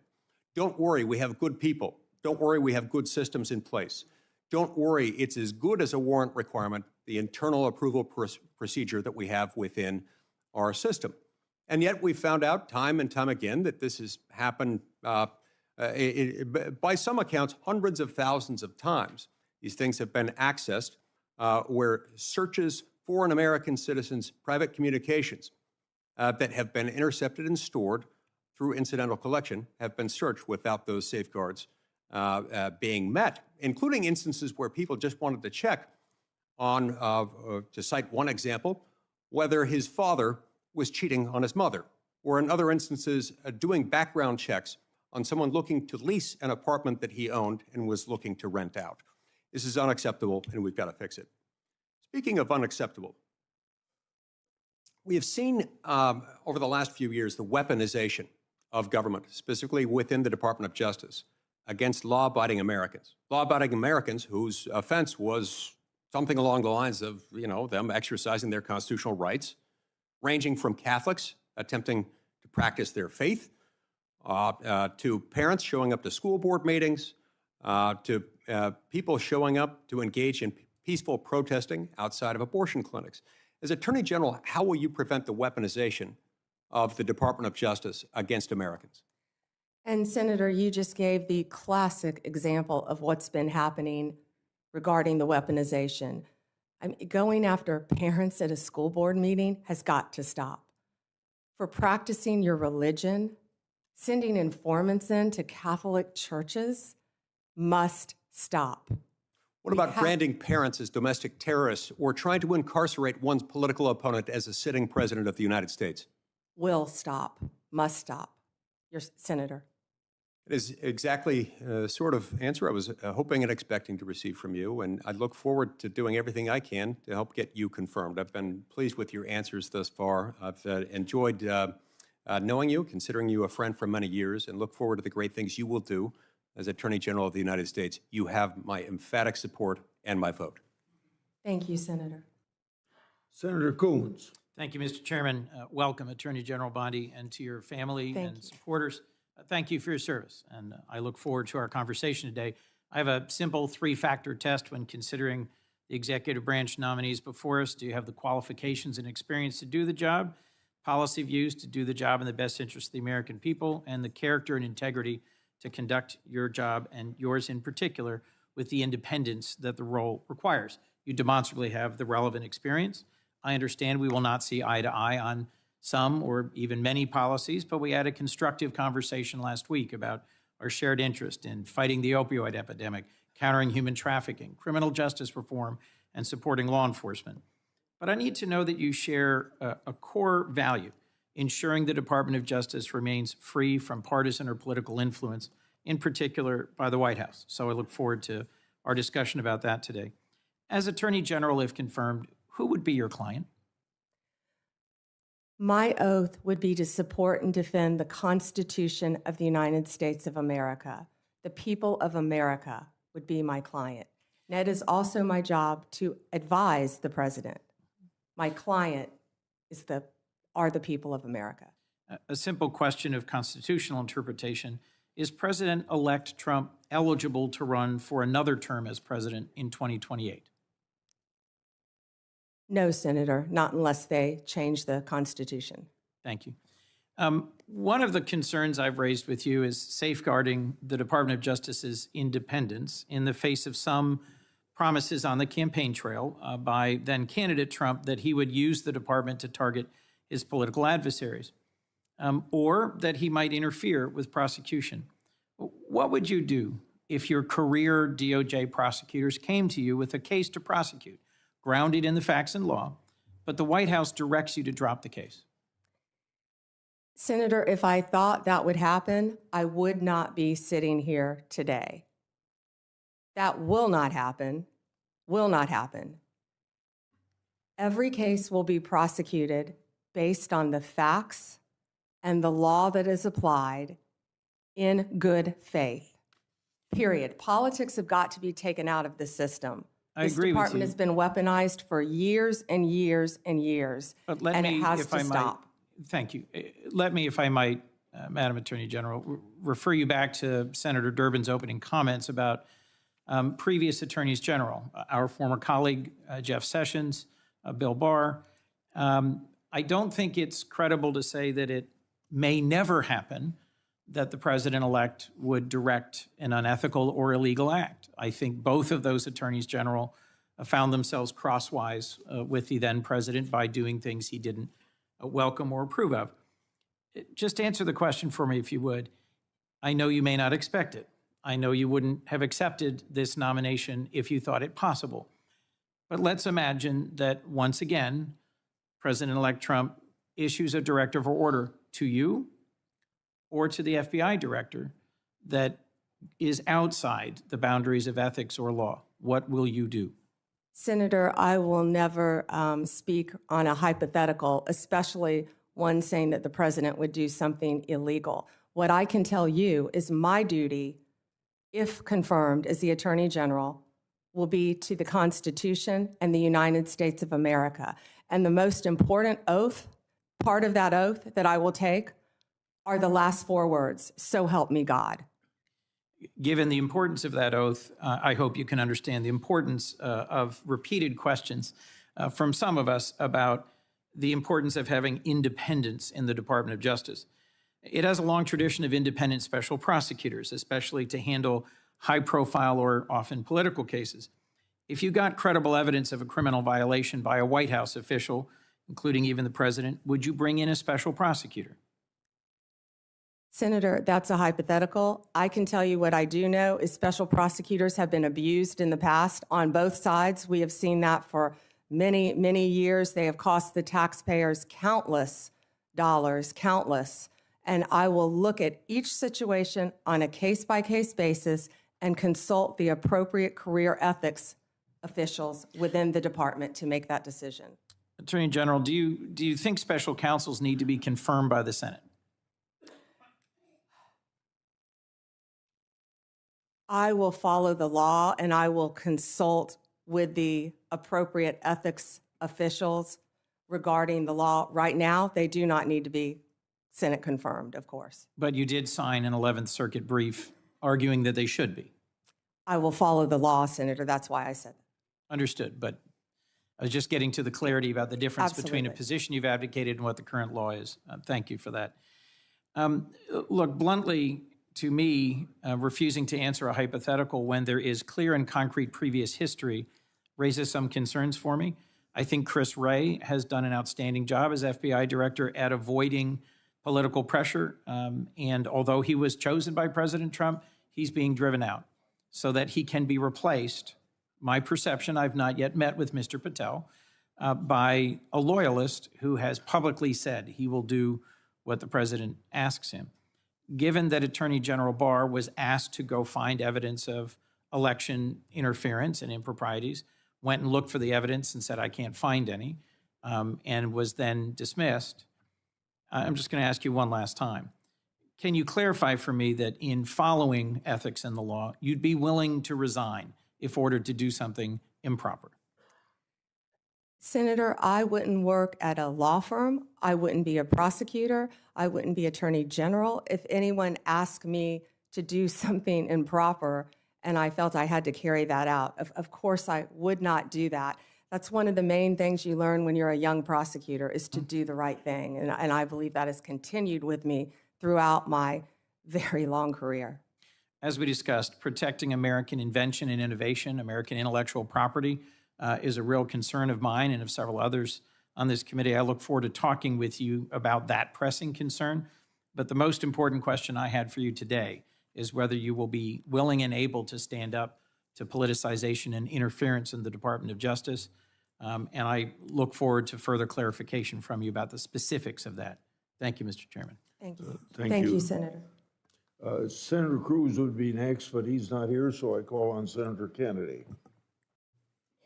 Thank you, Mr. Chairman. Ms. Bondi, welcome. Congratulations. Can we agree that legitimacy is important to America's criminal justice system? Yes, Senator. Can we agree that legitimacy is important to the Department of Justice, which in part administers our criminal justice system? Yes, Senator. And if Americans come to believe that our criminal justice system or our Department of Justice is acting illegitimately, that makes Americans less likely to accept the results of that system, does it not? Yes, Senator. And that makes Americans less likely to follow the substantive laws that we pass that are administered by the Department of Justice. Isn't that true? Yes, Senator. And if that happens, we have chaos, don't we? Chaos. And the social contract is breached, isn't it? Yes. Do you remember a person by the name of Michael Avenatti? Yes. Several years ago, he was a media star here in Washington. An attorney, correct? Yes. He was a media star. And many members of our media loved him because he persistently bashed Donald Trump. And he was on TV every day. He was on CNN more than Wolf Blitzer. Do you know where Mr. Avenatti is today? I believe he's sitting in prison, Senator. He's in jail because he was a crook. And the Department of Justice helped put him there, didn't it? Yes, Senator. Do you remember a gentleman by the name of Sam Bankman-Fried? Yes, Senator. Boy genius. So smart and so powerful that he thought he could command the tides. So smart and so powerful and so rich that he would go to meetings with serious people like Bill Clinton, like Tony Blair, looking like a slob, looking like a fourth runner-up to a John Belushi lookalike contest. And he thought it was cute. Where's Mr. Bankman-Fried today? I believe he is in prison, and I believe that's from the Netflix series I saw as well. Mm-hmm. Because he's a crook. And who helped put him there? The Department of Justice, Senator. Can we agree that there's some really, really good men and women at the Department of Justice? Many, many great men and women in the Justice Department, as well, Senator, as all the law enforcement agencies that fall within the Department of Justice. They're out there risking their lives, especially the law enforcement officers, every single day. Can we agree, though, that there have been and may be today some bad people at the Department of Justice? Yes, Senator. We don't know for sure because for the last 4 years, the curtains there have been tightly drawn. But I think a minority of people there, have delegitimized America's criminal justice system. The most destabilizing act that I saw in the past 4 years, maybe in the history of the department, is when Attorney General Garland decided on the basis of dubious facts and untested legal theories to criminally prosecute a former president of the United States. And not only that, this is the special part. He decided to do it after the former president of the United States had announced that he was going to run against Attorney General Garland's boss, didn't he? Senator, are you referring to going after a political opponent? I think so. Now, this is one person's opinion. That kind of stupid takes a plan. And I say that because, number one, this is America. That had never happened before in America. That's the sort of thing that happens in a country whose Powerball jackpot is 287 chickens and a goat. It doesn't happen here. And I call it stupid because it broke the seal. It broke the seal. It normalized it. There are a lot of ambitious prosecutors in America, Democrat and Republican. And I'll bet you right now there's some prosecutor in a particular state thinking about, well, maybe I ought to file criminal charges against President Biden's inner circle for conspiring to conceal his mental decline. And that's the road we're headed down. And you've got to fix it, Counselor. You've got to fix it. And here's, in my judgment, what I would ask you to do. Find out who the bad guys are and the bad women and get rid of them. Find out who the good people are and lift them up. But do it on the basis of facts and evidence and fairness. Because the temptation of some people is going to be, they're going to tell you, look, two wrongs don't make a right, but they do make it even. Don't resist that temptation. Help us restore legitimacy to the Department of Justice. Thank you, Senator. Thank you, Mr. Chairman. Welcome, Ms. Bondi, and to your family. Thank you. Thank you for visiting with me in my office. And I have to say, I'm sympathetic always to a former Attorney General, particularly having been one myself. But I am, I have to say also, really troubled, deeply disturbed by some of your responses and non-responses to the question that you've been asked today.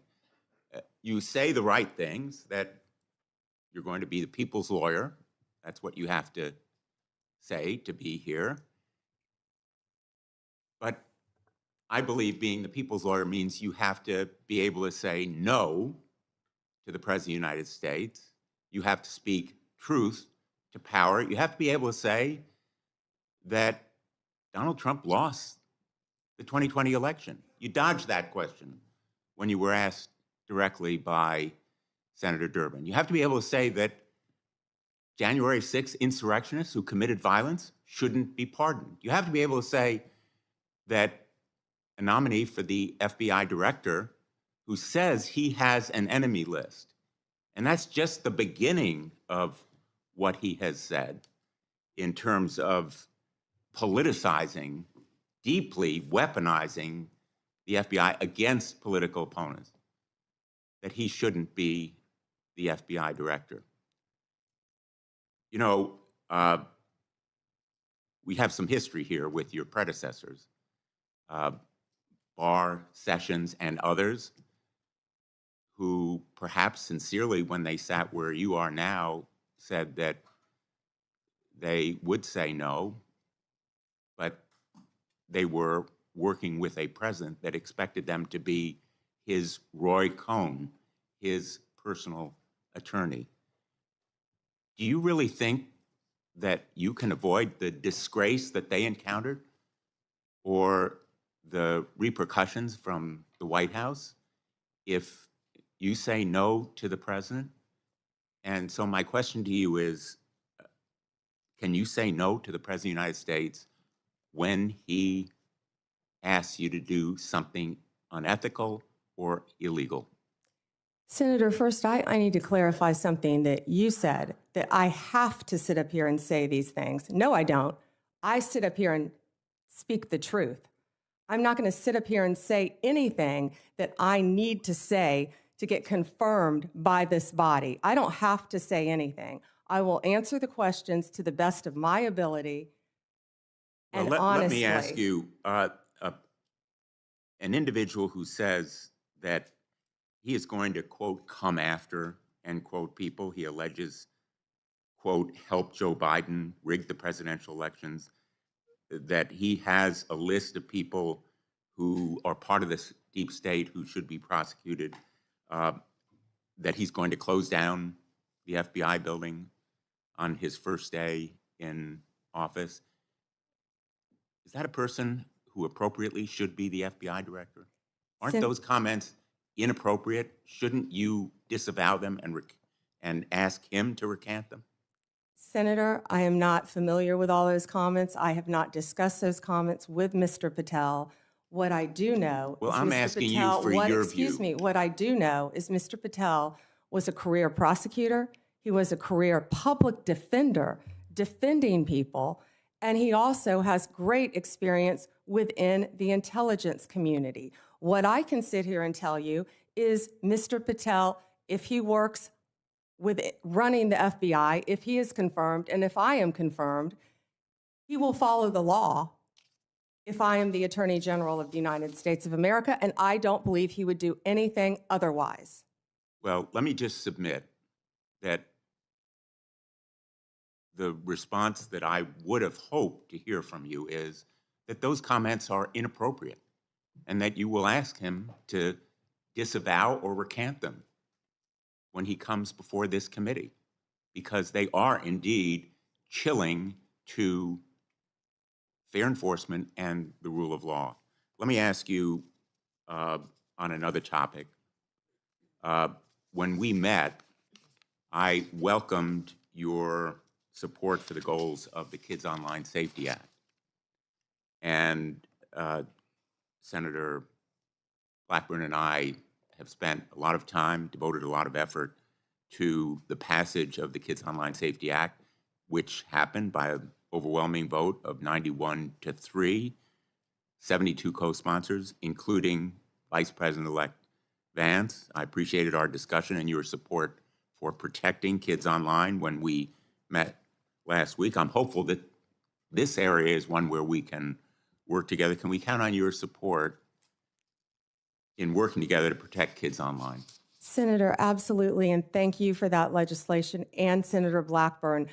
I believe in this world right now, we have to find the things we have in common, and that is certainly one of them, Senator, protecting our children from online predators. You've done so much on that front, and I thank you. I attempted to do that as well when I was Attorney General, but I am committed to working with you on anything we can do to protect our children throughout this country. When I was Attorney General, we started something called From Instant Message to Instant Nightmare, and educating parents about online predators. And that also, Senator, is one of the core functions of the FBI, the cyber unit. They sit there, these agents sit there all day long and investigate child predators. We tell parents constantly, you think you're talking to another child, I apologize. and you're not. I'm going to interrupt you. I welcome your positive response. I have one more question that I'm going to try to fit into this round. TikTok will be banned unless it is sold, because it has become a tool for the Chinese to collect information and do surveillance and endanger our national security. Can you commit that you will enforce that law promptly and effectively? And I ask this question because President Trump's pick for your Solicitor General in the Department of Justice went to the United States Supreme Court arguing that the ban should be delayed. Will you commit to enforce that law on your first day when you are if you are confirmed? Senator, as I discussed with you during our meeting, that is pending litigation within the Department of Justice. Well, it's pending litigation, but will you enforce that law? I can't discuss pending litigation, but I will talk to all the career prosecutors who are handling the case. Absolutely, Senator. Talk. discuss with them. Thank you, Mr. Chairman. Senator Tillis.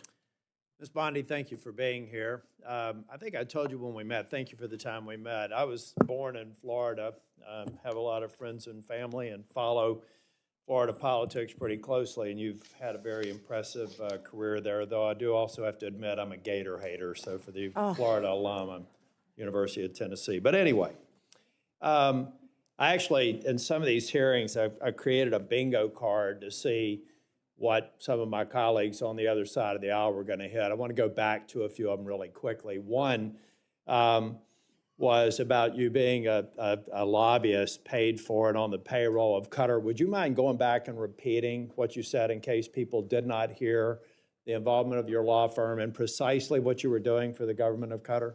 Yes, Senator, I was very proud of that work. It was anti-human trafficking in advance of the World Cup, and human trafficking has been something that's been very important to me my entire career, especially when I was Attorney General of the state of Florida. And you also made it clear that you had a number of practitioners within the firm working on it, so this narrative that you were getting $115,000 a month from Qatar is correct or not? Not correct. Okay, thank you. I want to talk a little bit about, well, first off, I want to go back. You should be happy that so many comments have been directed towards Kash Patel, whose confirmation I am supporting. In fact, I'm meeting with him today, because that means they're out of stuff for you. So if it comes up again, you will once again know that you've got a great reputation and a great resume, and they are just trying to find things to put your integrity into question. You have answered the question repeatedly that that you will be loyal to the Constitution and you will live up to the oath to the Constitution and to protecting the American people. And I think Mr. Patel, when he becomes here, he'll be able to get rid of the myth in the same way that you did as a lobbyist for Qatar. He'll be able to get rid of that list of the enemies, be able to deal with the enemies list, and the marketing department for your opposition is going to have to come up with new material because that stuff is getting old. Section 702, you heard Senator Lee talk about some concerns that he has with 702. I believe it's one of the most important things that you can do early into your confirmation. You will be confirmed, and hopefully with some Democrat support. That there have been dramatic reforms to 702. I've sat through an extensive presentation to try and make sure that the abuses never occur again and that you have a throat to choke if somebody abuses the protocol that's in place. I believe that we need to codify a lot of that. As a matter of fact, when I went through it, I felt like there were so many blinding flashes of the obvious. How could this not have already been a part of the approval matrix? So can you, after you're confirmed, commit that you or a designate will come back and provide for this committee an update on all of the protocols that have changed and recommended legislation for codifying so that when we do go to reauthorization, we'll have what we need to make sure that that program stays in place? Senator, I or a designee will review all of 702 before it terms, of course, in 2026 and come back and report to you. On both sides of the aisle. Thank you. You have a great perspective with your time in the state and working with the Department of Justice. Give me an idea of things that we need to do better in terms of, and I'm talking primarily in the law enforcement role. I think many people don't understand the joint task forces, the law enforcement efforts that are going every single day in every one of our states. What an incredible job they do. So can you give me some sense of things that you would look at to say maybe we could do it better from your perspective of having been a prosecutor in Florida? Yes, thank you, Senator. Yeah, having been a career prosecutor, I think I have a unique perspective because I was a state prosecutor, of course, prior to becoming Attorney General. So I worked on a daily basis with local law enforcement and state and federal, not daily with federal, but I worked consistently with state, local, and federal. Then when I was Attorney General, I worked with all three as well. I feel like we have to have better coordination among all our agencies, especially given all the terrorism issues that we've discussed earlier in this hearing. We have to wrap in and communicate better with our local and state law enforcement officers throughout this country. There are so many great men and women in law enforcement, and we have to, I don't know exactly how yet, but we have to figure out a better way to work together with the federal authorities. Thank you. And I'm going to do a second round as well, but I think I also checked the bingo card for election denier. There were some people, that seemed to suggest that you were denying the election. I think that you said that President Biden is our president. President Biden is the president of the United States of America, and President Trump will be the 47th president. But I think you made a point that or at least I inferred from a comment that you made, a very important point. Folks, there are election improprieties in every election. The question is a matter of scale and whether or not you can prove it. We've seen it in North Carolina and seen it in other places. It's one of the reasons why I support voter ID, because we want to make elections easy to vote and hard to cheat. But the fact of the matter is people are cheating. So if anybody on this dais suggests that there aren't irregularities in every election, then they need to spend more time at home and really studying the facts. I don't think, though, that you've said that Biden is an illegitimate president. In fact, I think you said just the opposite. He is the president of the United States, and President Trump will be the next president, right? Yes. Okay. Last thing before the second round, January 6th. A lot of people are going to say you're going to have a rubber stamp for letting people have pardons or recommending a pardon for people who did violence to law enforcement. I'm not going to ask you a hypothetical because I want you to be consistent in not answering them. But I have to believe, as a member, I was the last member out of the Senate on January the 6th. I walked past a lot of law enforcement officers, who were injured.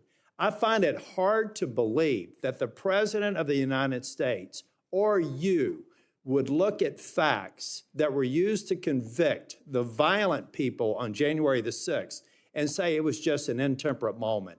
I don't even expect you to respond to that, but I think it's an absurd and unfair hypothetical here, and you probably haven't heard the last of it. Thank you, Mr. Chair.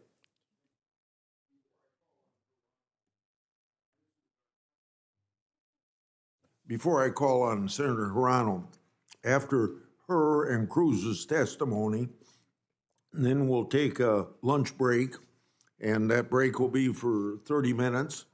And I can't control when my senators come back, but I expect you to be back after 30 minutes, and I'll be here. Yes, Chairman. And then I may leave the meeting to open the Senate, so whoever's on our side is acting chairman during that period of time. Senator Hirano. Thank you, Mr. Chairman. As part of my responsibility to ensure the fitness of all nominees, I ask the following two initial questions.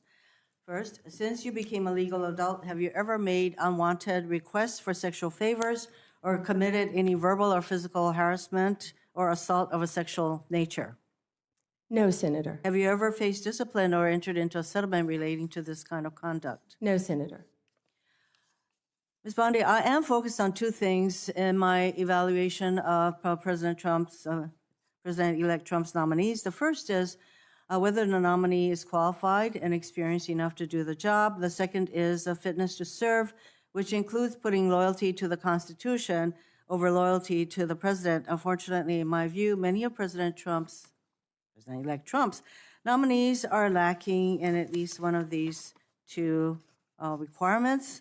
Ms. Bondi, your experience as a prosecutor is the kind of thing we would expect to see in a nominee for Attorney General, but I do have questions and concerns about potential conflicts of interest, about whether you will keep DOJ's law enforcement responsibilities independent of the president's political whims, and about whether you will let facts and evidence guide your decisions. So let's start with the importance of facts, which you say is important. Ms. Bondi, we want an Attorney General who bases decisions on facts. So I want to ask you a factual question. Who won the 2020 presidential election? Joe Biden is the President of the United States. Ms. Bondi, you know that there is a difference between acknowledging it and, I can say that Donald Trump won the 2024 election. I may not like it, but I can say it. You cannot say who won the 2020 presidential election. Okay. It's disturbing. that you can't give voice to that fact. Moving on to DOJ's independence from politics. Ms. Bondi, if you are confirmed as Attorney General, you will take an oath to the Constitution and not to any individual, including the President. To start, I'd like to know whether you agree with some of the statements President-elect Trump made during the election, during the campaign. First, are the felons convicted of breaking into the Capitol on January 6th hostages or patriots, quoting Trump, as President-elect Trump has said repeatedly? Do you agree with his characterization of the felons that I referred to? I am not familiar with that statement, Senator. I just familiarized you with that statement. Do you agree with that statement? I'm not familiar with it, Senator. No answer. He has also said illegal immigration is poisoning the blood of our nation. He said that in December 2023. Do you agree with that statement? Senator, I am not familiar with that statement, but what I can tell you is I went to the border a few months ago. I went to Yuma, Arizona, and what I saw at that border was horrific, Senator. It was horrific. Ms. Bondi, I went to a rape crisis center. That is If I could not my finish, question. I went to a rape crisis center. Well, I'm not familiar with the statement, but I went to a rape crisis center. I met with Border Patrol agents. I'm sure you've been to the Ms. border Bondi, as well. So I you want to could get answer to my that. next question. So I believe that you responded to a question from Senator Whitehouse, and let me get your response again. You said that the White House, if I'm putting words in your mouth, correct me. You said that the White House will play no role in investigative or charging decisions in the DOJ. Is that correct? Senator, what I said is that it is the Department of Justice's decision to determine what cases will be prosecuted. What role will the White House have in investigative or prosecutorial decisions of the DOJ? It is the Department of Justice's decision, Senator. So that sounds to me that you're saying that the White House will not have any kind of role. Meanwhile, though, you have an incoming president who said, I have the absolute right to do what I want to do with the Justice Department. And in fact, President-elect Trump considers the DOJ to be his law firm. I ask you this. If President-elect Trump asks, suggests, or hints that you as Attorney General should investigate one of his proceedings, would you do so? Had you met now who refused or discussed is that it the Attorney General to I'm very follow happy to the listen to law. your responses under oath, Ms. Bondi. So I think it's really important to us that the Attorney General be independent of the White House. And you have a president-elect who considers the AG's office his law firm. I would like to know whether if the president suggests, hints, asks, that you as Attorney General should investigate one of his perceived enemies? Senator, I certainly have not heard the president say that, but what I will tell you is 2/3 of Americans have lost faith in the Department of Justice. And it's statements like that, I believe, Ms. that make Bondi. people continue to lose faith. If I am confirmed as Attorney General, it will be my job Getting to on not to my only next keep question, America you're not safe, responding. but restore integrity to that department. Why don't we and that's move what on I to plan something on that doing you said. every single day as Attorney General. On August 25th, 2025, on Fox News, you said, when Republicans prosecutors will be prosecuted, once the investigators will be investigated. Ms. Bondi, is Jack Smith one of those bad prosecutors that you will prosecute as AG? Senator, you hesitated a bit when I said the bad ones. Every decision Sometimes will be badness made in the the eyes of the beholder. I'm just asking whether you would consider Jack Smith, Senator, to be one of the people. How about Liz Cheney?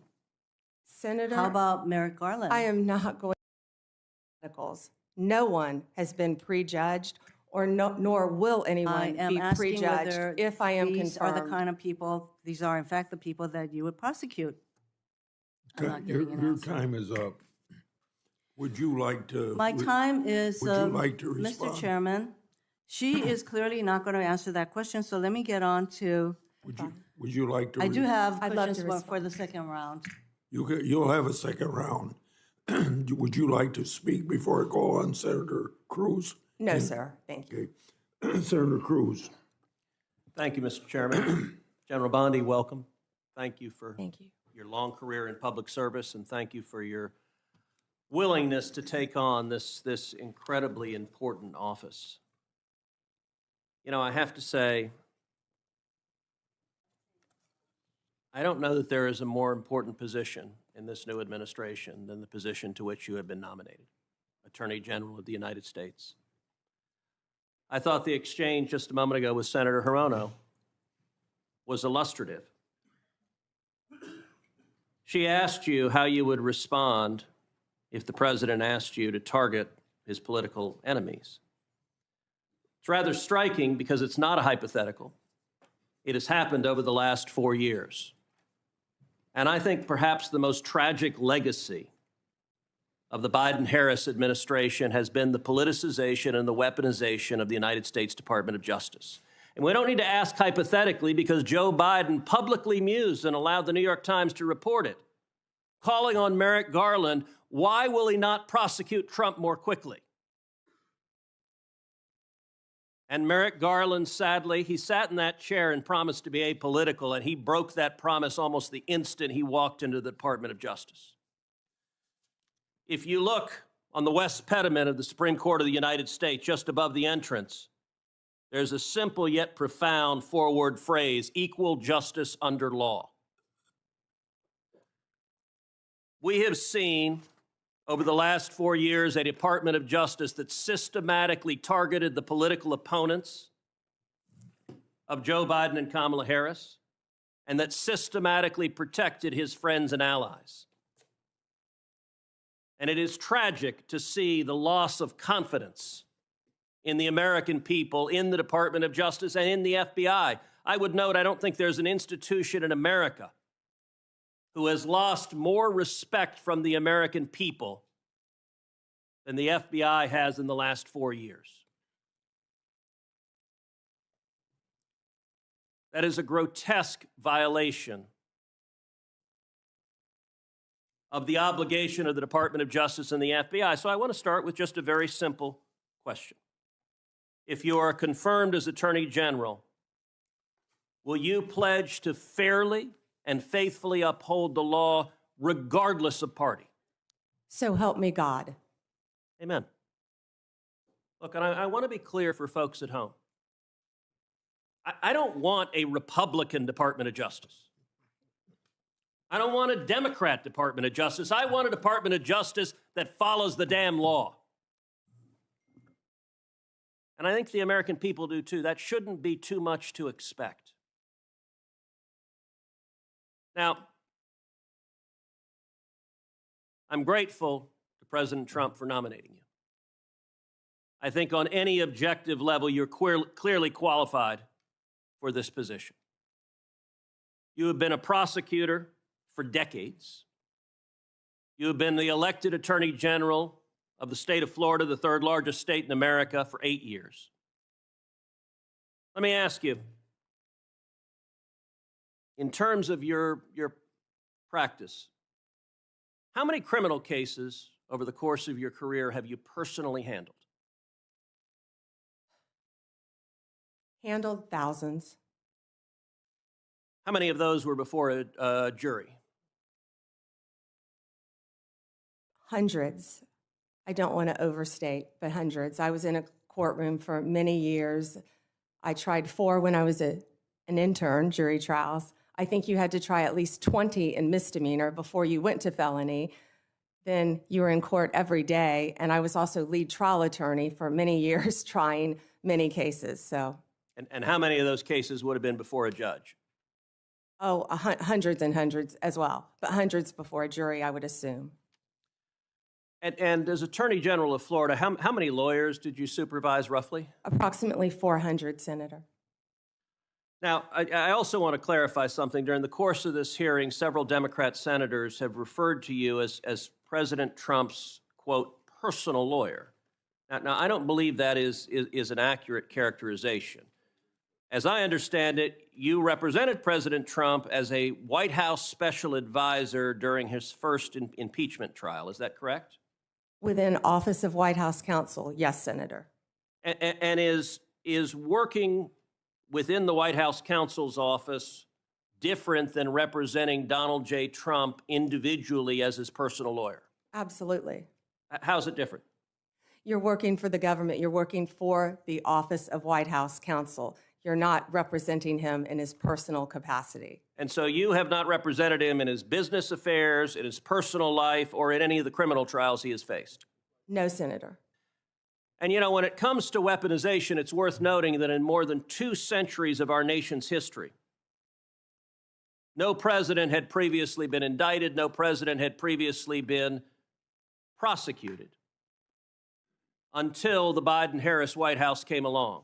And in the last 4 years, we've seen Donald Trump indicted and prosecuted not once, not twice, not 3 times, but 4 separate times. And 2 assassination attempts, Senator. I have to say, Javert from Les Mis would be chagrined at the efforts of Democrats to do anything possible to take him down. And I believe the real target in this was not President Trump, but it was the American people, that these prosecutions were brought because partisan prosecutors were terrified that the American people would do exactly what they did in November of 2024 and vote to reelect Donald J. Trump. By 77.3%. Million Americans, 77.3 million Americans. Will you commit every day as Attorney General to follow the law, to follow the Constitution, to uphold the rule of law without favor and without regard to the partisan position of any criminal defendant? Yes, Senator. That's what we should all expect from an Attorney General. Thank you. We'll now recess for 30-minute lunch break. That means we'll be back at 12:25. And when we resume, Senator Booker will be recognized to ask his questions.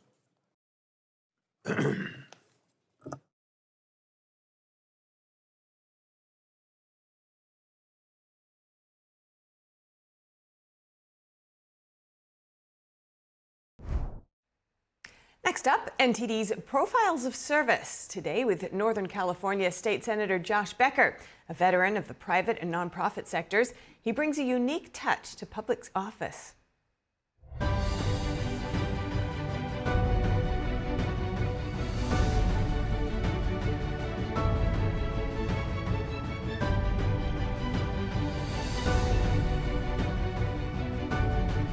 We need leaders at this point, who can be the highest version of themselves.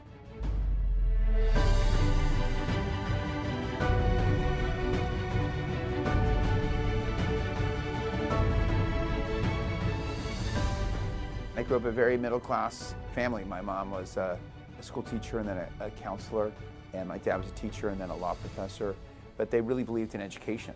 So they bought the worst house in the best school district to send my sister and me to good public schools. And I really feel like we benefited from that version of the American dream. And I want that American dream to work for everyone in my district. We fund education differently on where you live. And that's a problem. That's something we have to change. It all comes down to public policy, right? We need to invest in good schools and education. We need to invest in affordable housing. We need to solve the homelessness issue and work on preventing wildfires. All these things will determine whether, the next generation is going to have that American dream and really even the specific California dream that I'd like to talk about. A big thing that I'm trying to work on is that kind of accountability. In the private sector, there's a lot of measurement and metrics, and that's not always the case in government. Whether accountability for myself, was that an effective town hall? And then for the government as a whole, are we hitting our goals, right? What are our goals? And are these policies that we're passing helping us towards those goals. There is a particular level of vitriol and divide, but you really see that more in the national politics. And I'm hoping, number one, that inspires the next generation to say, we don't want that, right? We want to go into elected office, but do it a different way. I just had my team do the analysis, and I passed 9 bills. 75% of the bills I passed this year had Republican support. So what you see in Washington isn't, hopefully people don't get discouraged by that, because at the state level, a lot of times we're working together. And I'm always amazed. I had 130 kids apply to my internship program last year for 15 spots. And it's always amazing to me that we at least, despite what's going on in the country, that people want, that they're interested in, at least in helping out, and some of them want to run themselves. The philosophy of service that you have, the mindset you have, where does it come from? I think I was born with that gene, just wanting to serve. I never thought I would run for office. I just never thought. I was more of a behind-the-scenes person. I was very happy being behind the scenes until folks convinced me to run. In my community, so many people who are not elected, they're serving in another way. They're on the board of a nonprofit, or they're volunteering with their synagogue or their church. I mean, the level of service and community and commitment to community, I think people underestimate what that, how powerful that is, and how different it is from many countries. And is it different when you're in an elected position than when you're serving in those boards? It is different, right? I still really enjoy being in touch with what's going on from social entrepreneurs, from the nonprofit sector, because sometimes they have ideas that we can help scale here. We went from, in my time here, from having no preschool effectively to really every kid in California having 1 year of preschool. Many low-income kids will get 2 years of preschool. And we've increased the wages of childcare workers significantly. Still, long way to go, but it's really helpful. There's real sacrifices, but the rewards are tremendous as well. And my family enjoys it, especially now my kids, a little older, they enjoy what I'm doing, and seeing that I'm happy and seeing the impact that I'm having. Number one, you just realize we don't need perfect leaders. Don't let that be a hindrance. What you need is integrity, honesty, the ability to admit when you're wrong, and we need leaders at this point, who can be the highest version of themselves. And I think if you have any of those characteristics, you can get involved. But you have to, have those relationships locally, right? Whatever you accomplish in the community, that's gonna follow you. So you can say, whether I volunteered at the food bank or I started this kind of program, that's something that's gonna help you if you want to run ultimately. And that's really how it happens. I've rarely seen the person, the woman or man who works harder, lose. Generally, people who work harder when they're running, knock on more doors, they win.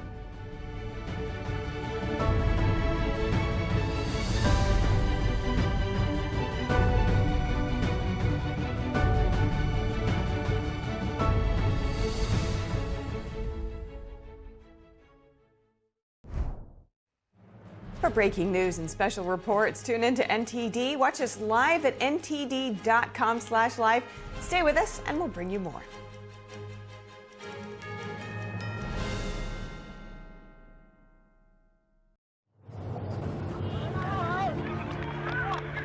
There are real consequences to controlled media.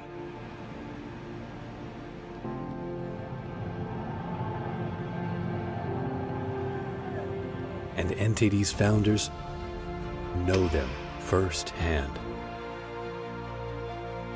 Our freedom of thought is the price. This is the lesson that guides us in everything we do. So there's the tear gas there. We know the value of a free society.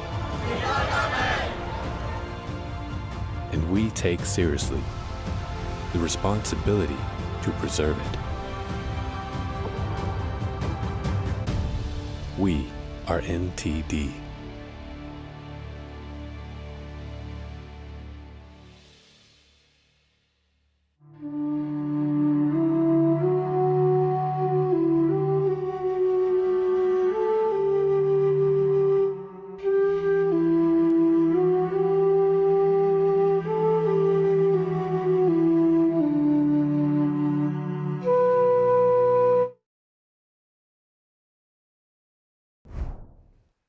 Welcome to NTD News Today. Here are today's top stories. Deadly wildfires in Los Angeles have claimed 25 lives, with fire crews working around the clock to control the flames. As the search for victims continues, residents brace for strong winds that could intensify the fires. The Senate is holding confirmation hearings for Trump picks, including Pam Bondi and Marco Rubio. We have more for you on that. President Joe Biden penned a farewell letter to the American people, reflecting on his 4 years in office and his decades of public service. South Korea's impeached president has been arrested, a first for a sitting president in the country. What happens next for Yoon Suk-yeol? Negotiators in Qatar are still working on the final details of a ceasefire between Israel and Hamas terrorists. What Israel says about the current state of talks.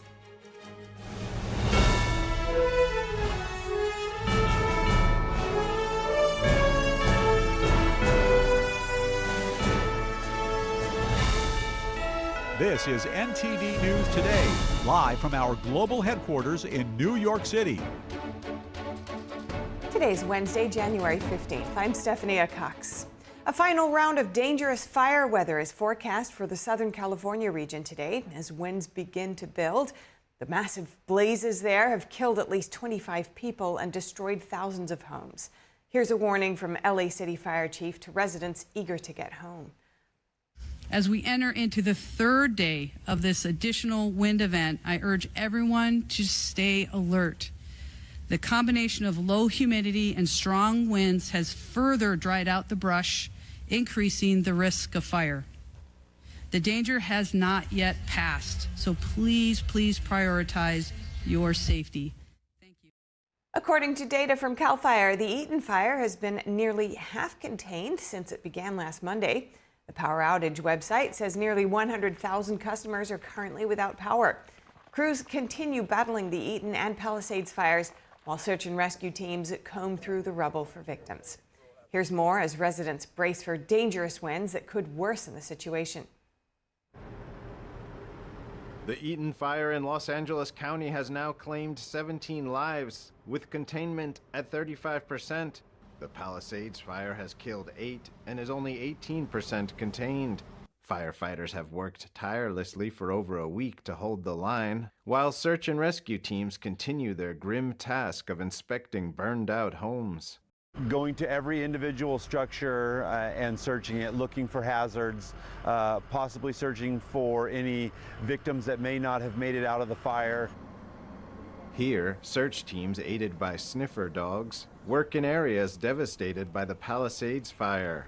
Charred remains of entire neighborhoods stand as a stark reminder of the fire's ferocity. Adding to the challenges, the National Weather Service has issued a red flag warning for Los Angeles and Ventura counties in effect until 3 p.m. Wednesday. Forecasters warn of high winds that could create extreme fire weather conditions. Amid the destruction, stories of resilience are emerging. One home in northwest Los Angeles survived the flames thanks to its fire-resistant design. Built by architect Michael Kovac and his wife, Dr. Karina Marr, the house features fiber cement cladding, fire-retardant sprinklers, and a planted roof. We're proud and happy and that our efforts paid off, but we never imagined a scene so stark as this. We designed the house to be both fire resilient and sustainable. And happily, those two systems are often one and the same, including the fiber cement cladding that we have surrounding the house. Other structures like the Getty Center also stood firm. The museum holds priceless paintings from Van Gogh, Rembrandt, and Claude Monet. As fire officials issued evacuation orders, the museum's collection remains safely inside Getty's fortress of fire-protected steel, reinforced concrete, and vast expanses of white travertine marble. This was chosen for the construction of the site not simply because it's beautiful and Italian, but also because it is highly fire-resistant. A 1 million-gallon water storage tank on the site supplies the sprinkler system and provides a resource for emergency fire suppression. Meanwhile, faith-based groups like Calvary Disaster Relief are stepping in to help those displaced by the fires. Volunteers provide food, supplies, and prayer to fire survivors and first responders. We're bringing them stuff. We're bringing them supplies. We got food, burritos. We got buckets of toilet paper and soap and just necessities. Volunteer Thomas Martin says they've been there since the day after the fires began spreading. We're getting up here 6 o'clock in the morning. I'll get home tonight about 7. It's just, we want to do God's work. That's all. That's all we're doing. The 4 largest fires around Los Angeles have burned over 63 square miles, an area 3 times the size of Manhattan. But in the face of devastation, the community's resilience shines through. Daniel Monahan, NTD News. The Los Angeles County District Attorney says 9 suspects in the LA area have been charged with looting. One group of thieves is accused of stealing an Emmy Award from a house that had been evacuated. Another pair allegedly stole more than $200,000 worth of items. Police arrested 3 people on suspicion of arson as well. The suspects were seen setting small fires that were immediately extinguished. LA police said one suspect was using a barbecue lighter, another ignited brush, and a third set a trash can on fire. All were far outside the disaster zones. Authorities have not determined a cause for any of the major fires. Officials also warned of scammers soliciting donations for fraudulent relief efforts. President Joe Biden is beginning his goodbyes. He's released a farewell letter to the American people ahead of his primetime Oval Office address. The letter reflects on Biden's presidency. It highlights his key accomplishments over the last 4 years and says the nation emerged stronger, pointing to the economy, manufacturing, and reduced crime rates as proof. The 82-year-old president also writes that it has been the privilege of his life to be in public service for the last 5 decades and that he has given his heart and soul to the nation. Biden is set to deliver his farewell address from the Oval Office at 8 Eastern tonight. President-elect Donald Trump is set to be inaugurated on Monday. A flag controversy is brewing ahead of Inauguration Day. House Speaker Mike Johnson has ordered flags at the Capitol to be raised to full staff on January 20th to honor the inauguration of President-elect Trump. Now, this decision comes amid the national mourning period for former President Jimmy Carter. Flags have flown at half-staff since Carter's death on December 29th, following federal guidelines for a 30-day mourning period. Speaker Johnson, however, said Inauguration Day represents a moment of national unity, warranting a temporary pause.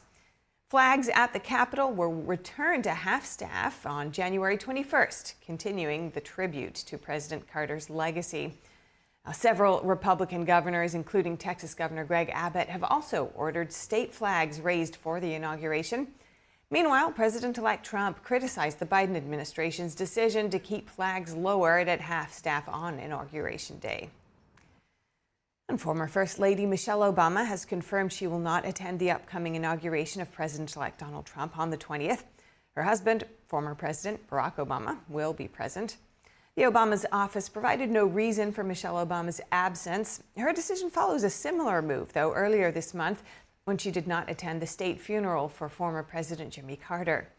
Security preparations for the event are well underway, with the FBI confirming no credible threats so far. The inauguration ceremony will be held at the U.S. Capitol. Chief Justice John Roberts will swear in the 47th president at noon. The National Security Advisor has passed the baton on to his successor. Jake Sullivan held a conversation with President-elect Trump's advisor-designate Mike Waltz at the United States Institute of Peace in Washington, D.C. yesterday. I would say this particular transition, it's especially important that there be deep consultation and a smooth handoff, because just in the period of this transition, we've seen the fall of Assad, we've seen the declaration of martial law in Korea, we have an active ongoing negotiation for a ceasefire and hostage deal in Gaza. Well, the most immediate, aside from the natural disaster that we're dealing with, I think, is our southern border, and the open nature of it is just unacceptable. Waltz said the public should expect the incoming administration to take action to close the border. Sullivan also said the incoming administration needs to focus on long-term strategic competition with China, as well as the U.S.'s stance on Iran and nuclear weapons. And also today at 8 p.m. Eastern, President Biden will deliver his farewell speech. Meanwhile, in another show of determination to rely on tariffs to keep the country afloat, President-elect Trump announced he'll create a parallel with the Internal Revenue Service called the External Revenue Service. NTD's White House correspondent Iris Tao has more on Trump's plans. And President-elect Trump says on day one of his imminent new term, he will create an external revenue service to collect tariffs, duties, and all revenue from foreign sources. In a Tuesday post, Trump says, for far too long, we have relied on taxing our great people using the Internal Revenue Service. We'll begin charging those that make money off of us with trade, and they will start paying, finally, their fair share. And Trump has vowed to raise tariffs on countries like Canada, Mexico, and China if they refuse to help stop the flow of illegal immigrants and fentanyl into the U.S. And the drugs that are coming through are at record numbers. So we're going to make up for that by putting tariffs on Mexico and Canada, substantial tariffs. Trump has also floated the idea of ending the federal income tax, harking back to the late 19th century when the U.S. relied on tariffs to fund federal spending. Tariffs will make our country rich. But won't they raise prices? Properly used. Meanwhile, questions remain over how exactly will Trump create that new external revenue service. It could just involve renaming an existing office within the Treasury Department, or it could need congressional help with establishing something new. Reporting from West Palm Beach, Iris Tao, NTD News. Coming up, the Supreme Court is set to hear a challenge to a Texas law that requires age verification for pornographic websites. The First Amendment is at the center of the case. The Securities and Exchange Commission is suing Elon Musk. The agency is accusing him of waiting too long to disclose a large stake in Twitter back in 2022. More on that after the break.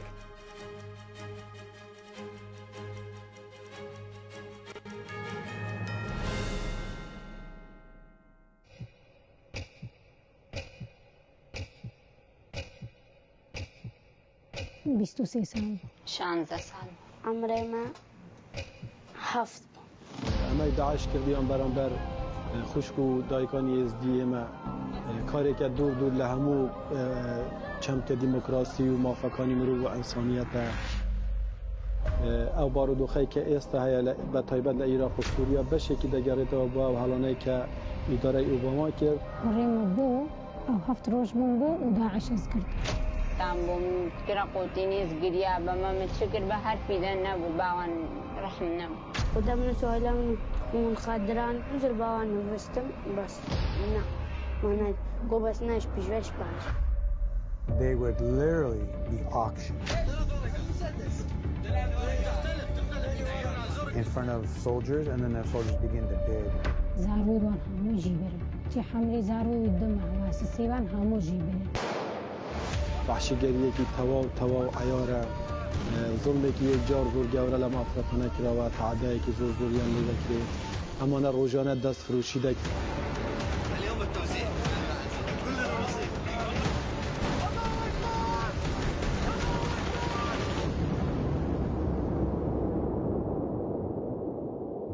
Imagine being a child, having a child mentality, and these evil people come and wheel you away from the only safety you've ever known.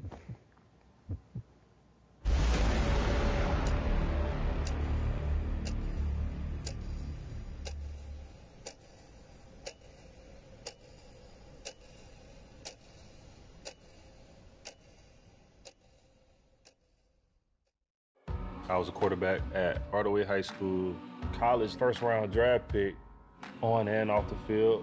We were taught to not show any signs of weakness. During the football season, I would stop eating. But I didn't know I was depressed. I thought that something was wrong with me. For 20 plus years was physical. We didn't have any education behind what mental health was. I started to learn it starts here first. If this is together, I'll be better as a father, as a man, and as a husband. Put the importance on your mental health. I'm not scared to talk about it anymore. The first tool is therapy. The second one is positive self-talk. And then journaling, putting your thoughts on paper. We have to redefine what being a strong man is and heal, love, you're mine.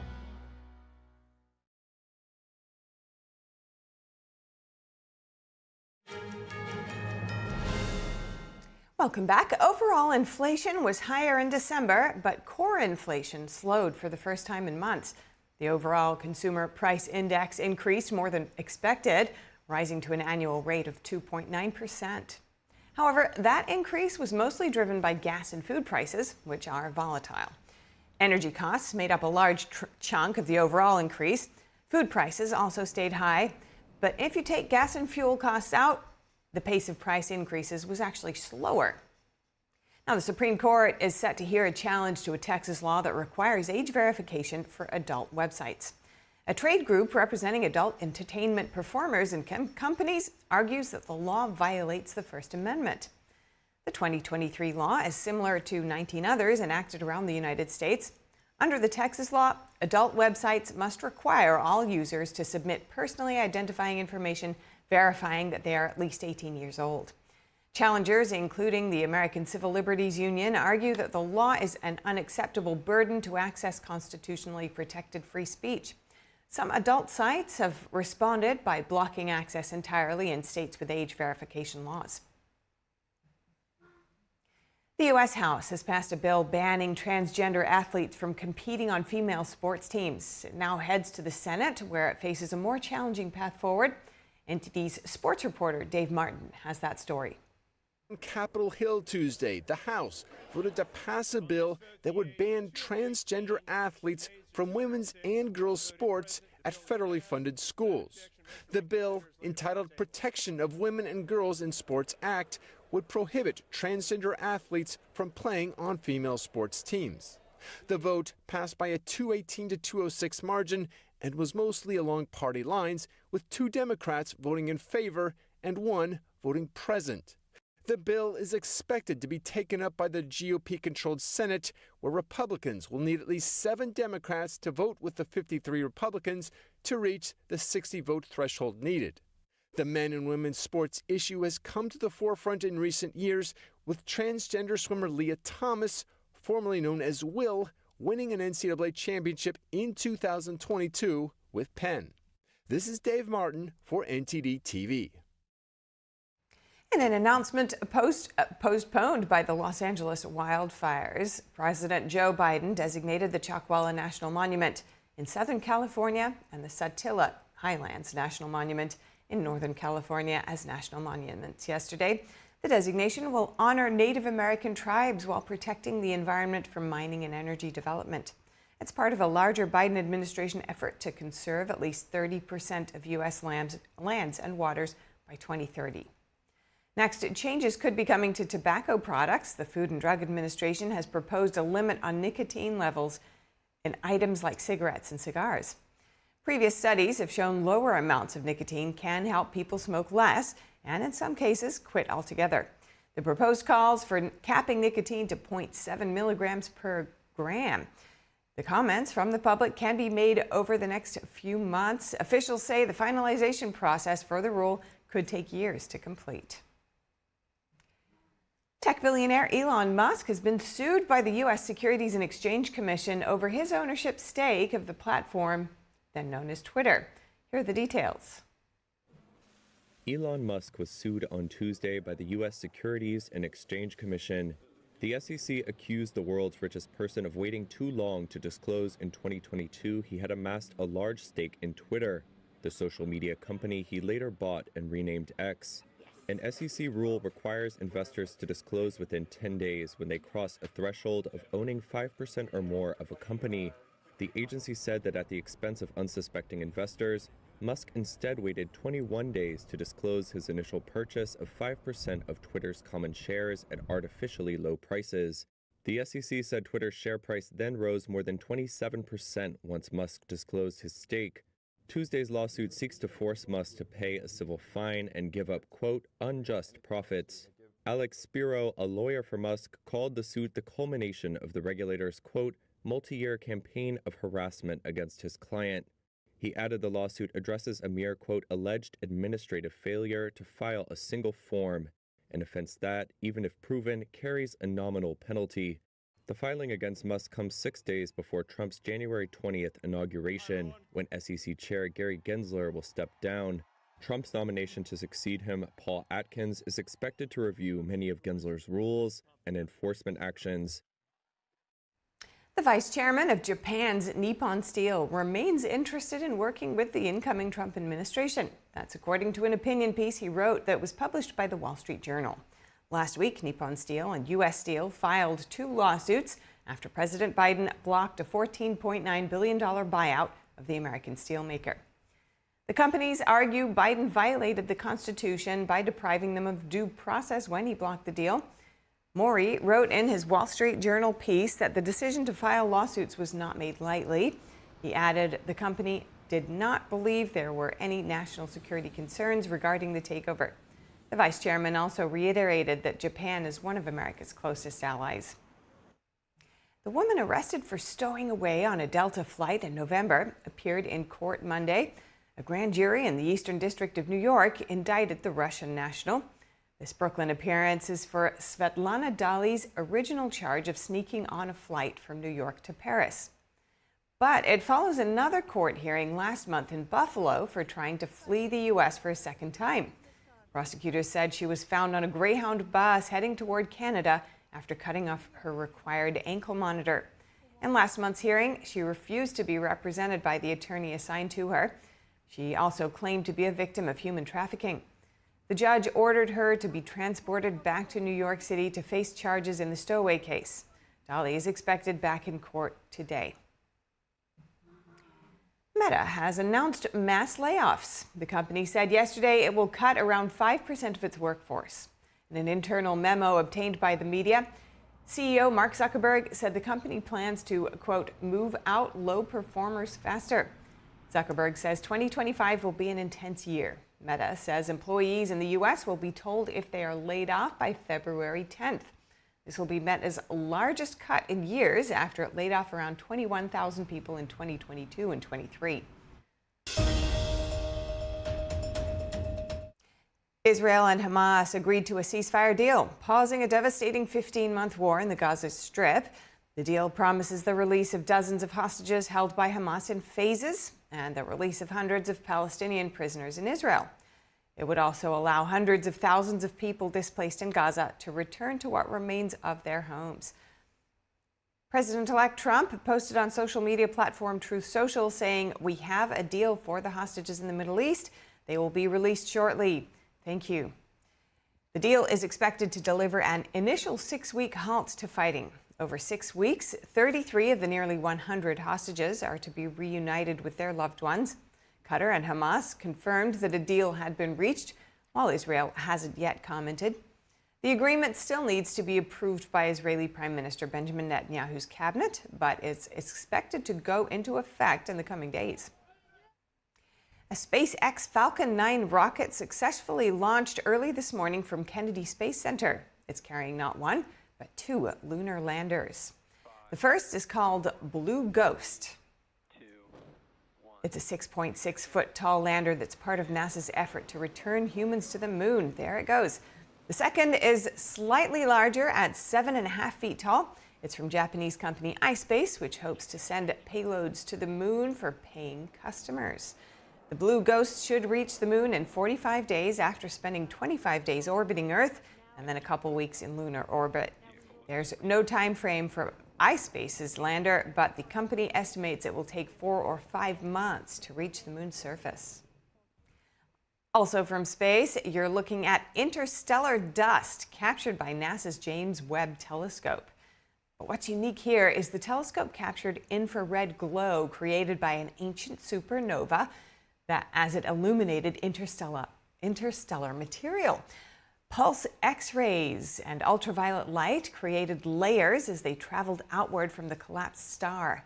Peeling through those layers is giving astronomers a new perspective. They now think every dusty region may actually look like this on the inside, with tightly packed layers like an onion.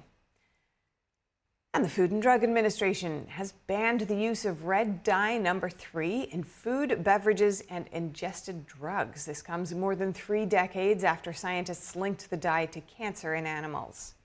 Red dye number 3 is a synthetic color additive made from petroleum used to give foods and drinks a bright red color.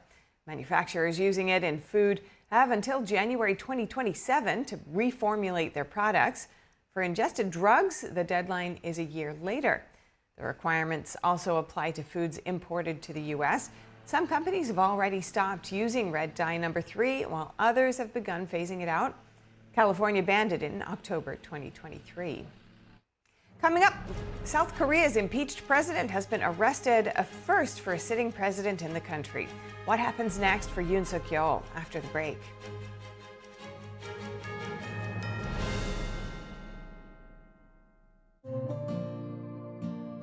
Imagine a coffee that cares for your health.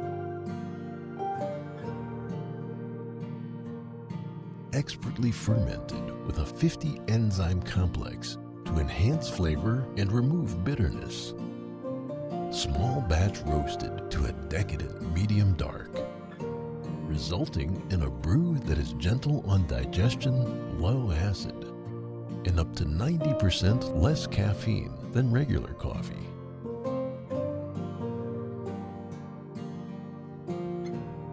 Try America's first enzyme fermented coffee today. What if you could whiten your teeth by simply brushing your teeth? Now you can with Smile Actives, the teeth whitening breakthrough that safely gets your teeth white and keeps them white every day, just by brushing your teeth. I never thought that whitening my teeth could be so easy. I just put the gel on the brush, the toothpaste on it, brush, and I can see my white teeth. Simply add Smile Actives to any toothpaste and our patented PolyClean technology activates into a powerful microfoam that penetrates into the enamel surface to safely lift and remove stains. You need a simple way to whiten your teeth. Without strips, without trays, without going to the dentist. And it was about time that a product was developed that you would be able to do that with just brushing. And now Smile Actives is even better with new Pro Whitening Gel with 33% greater whitening power, clinically shown to whiten teeth faster, up to 8 shades. 100% of users saw whiter teeth. On food stains, coffee and wine stains, even on veneers, crowns, and dentures. I eat the blueberries, I drink the coffee, and I know that Smile Actives will keep my teeth white every day. If you could use something so easy like Smile Actives to take yellow teeth to white teeth, why wouldn't you? Why spend hundreds of dollars for whitening treatments at the dentist when now you can whiten your teeth with new Smile Actives Pro Whitening Gel every time you brush your teeth? Call or go to smileactives.com and for a limited time get new Pro Whitening Gel for just $24.95. Order in the next 5 minutes and buy one get one absolutely free for just $24.95. That's 2 for 1 and save 58%. We'll even include free shipping. Get your teeth whiter guaranteed or return it within 60 days for your money back. I smile every day now. The difference is literally night and day. So now I'm always smiling, always choosing, because now my teeth are much whiter. This offer is not available in stores, so call or click now before the special buy one get one free offer goes away.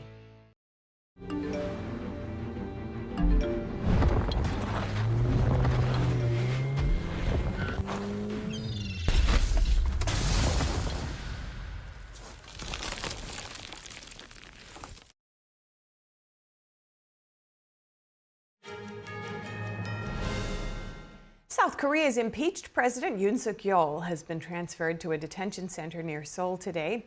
Earlier, he was questioned by anti-corruption officials who took him into custody this morning, South Korea local time. In a video message before his arrest, Yoon said rule of law in the country had completely collapsed. His lawyers tried to persuade investigators not to execute the detention warrant, saying the president would voluntarily appear for questioning, but the agency declined. Here are the details in this developing story. South Korea's impeached President Yoon Suk-yeol was arrested Wednesday, a first for a sitting president of the country. It's the latest turn in a political crisis sparked by his short-lived declaration of martial law last month, which eventually saw Yoon hiding out at his residence for weeks protected by personal security to avoid authorities who wanted to detain him on grounds of insurrection. More than 3,000 police officers marched on Yoon's residence Wednesday, and a motorcade later took him to the country's anti-corruption agency, the CIO, or the Corruption Investigation Office for high-ranking officials. South Korean journalists snapped the moment he stepped out of the car and into the agency's offices in Gwacheon, just south of Seoul. Investigators have 48 hours to question him. After that, they must release him or seek a warrant to detain him for longer. In a video message recorded before his detention, Yoon said he turned himself in for questioning to avoid any bloodshed and disputed the legality of the investigation and arrest.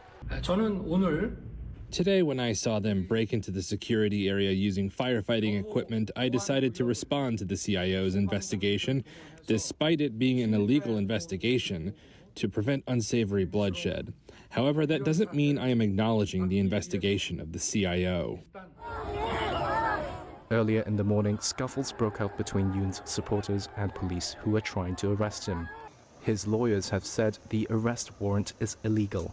They say it was issued by a court in the wrong jurisdiction and the team set up to investigate him has no legal mandate to do so. Lawmakers voted to impeach Yoon last month after his martial law order on December 3rd ushered in unprecedented political turmoil.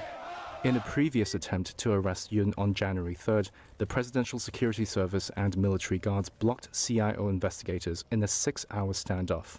The agency has since apologized for initially failing to arrest Yoon on that day. Separately, the country's constitutional court is deliberating whether to uphold Yoon's impeachment and permanently remove him from office or restore his presidential powers. Not just in the Middle East, Arab nations are also helping to set up deals between Russia and Ukraine. The United Arab Emirates reportedly mediated a prisoners of war exchange between the two nations. This comes as fighting between Kyiv and Moscow intensifies. Ukraine recently launched one of its largest drone attacks on Russia yet. This week, Ukraine attacked Russian regions using 6 U.S.-made ballistic missiles and 6 UK-made cruise missiles. Kyiv also launched one of the biggest drone attacks to date. Russia says it shot down all of the Western missiles fired by Ukraine, as well as almost 150 drones. Moscow later threatened to retaliate, saying Ukraine's actions will, quote, not go unanswered. Russia today also announced a successful prisoners of war exchange with Ukraine. The two sides reportedly exchanged 25 prisoners of war in a deal mediated by the United Arab Emirates. The Russian prisoners of war were in Belarus after the exchange, receiving medical and psychological support. After that, they were set to be transported back to Russia for further care. The Biden administration announced it will remove Cuba from the U.S. terrorism blacklist. Meanwhile, Cuba says it plans to release more than 550 prisoners from its jails. Yesterday's move comes as U.S.-Cuba relations take a new turn ahead of President-elect Trump's inauguration. Biden's actions roll back sanctions imposed during Trump's presidency. That includes the designation of Cuba as a state sponsor of terrorism and restrictions on financial transactions. The Cuban president said the prisoner release was part of a broader effort to improve relations. While Cuba has faced ongoing criticism over human rights, Biden's measures aim to alleviate the island's economic crisis. However, Trump's incoming administration may seek to reverse these steps. China's trade surplus has hit an all-time high, equivalent to nearly $1 trillion. The Monday announcement marks the highest trade surplus the world has ever seen. The massive surplus comes as China's exports jumped almost 11% last month year on year. Incoming President Donald Trump has repeatedly vowed to fight back against China's trade surplus. He has repeatedly warned that he will impose an at least 60% tariff on China, plus 25% for Mexico and Canada. China uses both countries as gateways to sell goods to the U.S. Inside China, goods production is not slowing down, even as the country grapples with historic low consumption. The oversupply has sent prices tumbling. U.S. Ambassador to China Nicholas Burns has said China is, quote, making a major mistake in producing 2 to 3 times domestic demand.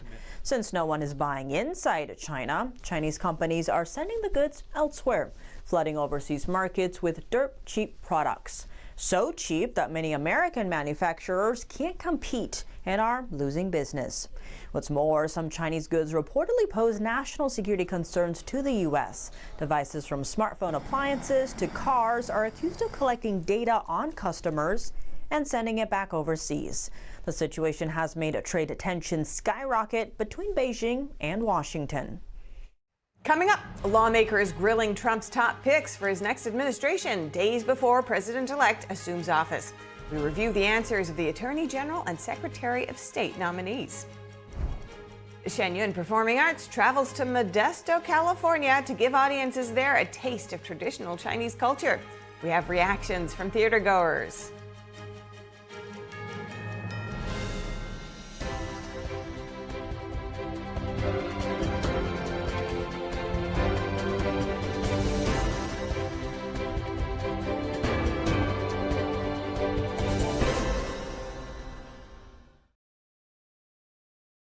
Shen Creations, the streaming platform from Shen, featuring world-class dance, past programs, and all original music.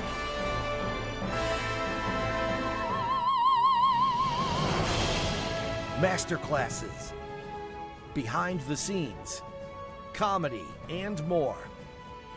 Explore shenyuncreations.com. August was born 3 pounds, 9.8 ounces. When I first saw him, it was a whole range of emotions. There's stuff I still want to do. Being a young dad, it's not giving up, it's shifting. Just seeing him happy, I looked through his eyes. I envisioned a whole future with him already.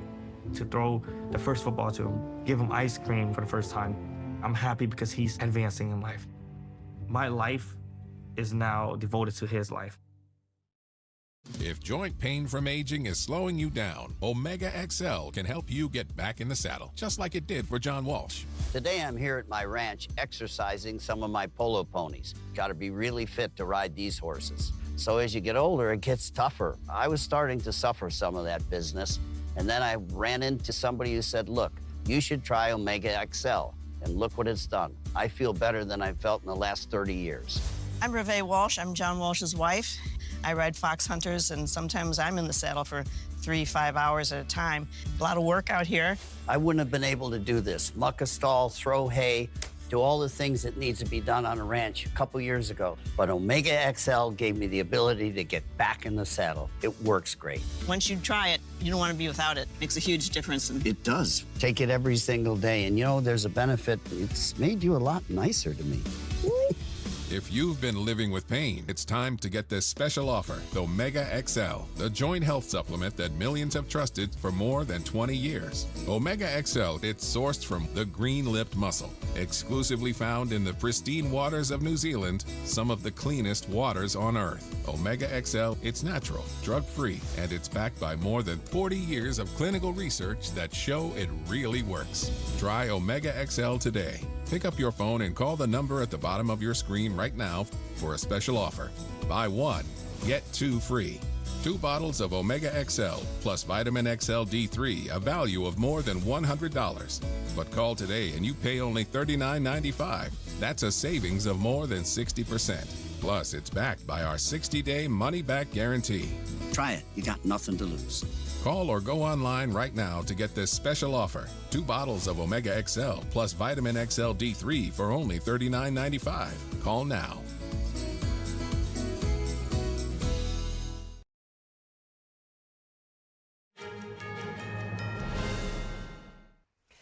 A Republican senator who was on the defense about President-elect Trump's pick for defense secretary says she will support Pete Hegseth's nomination.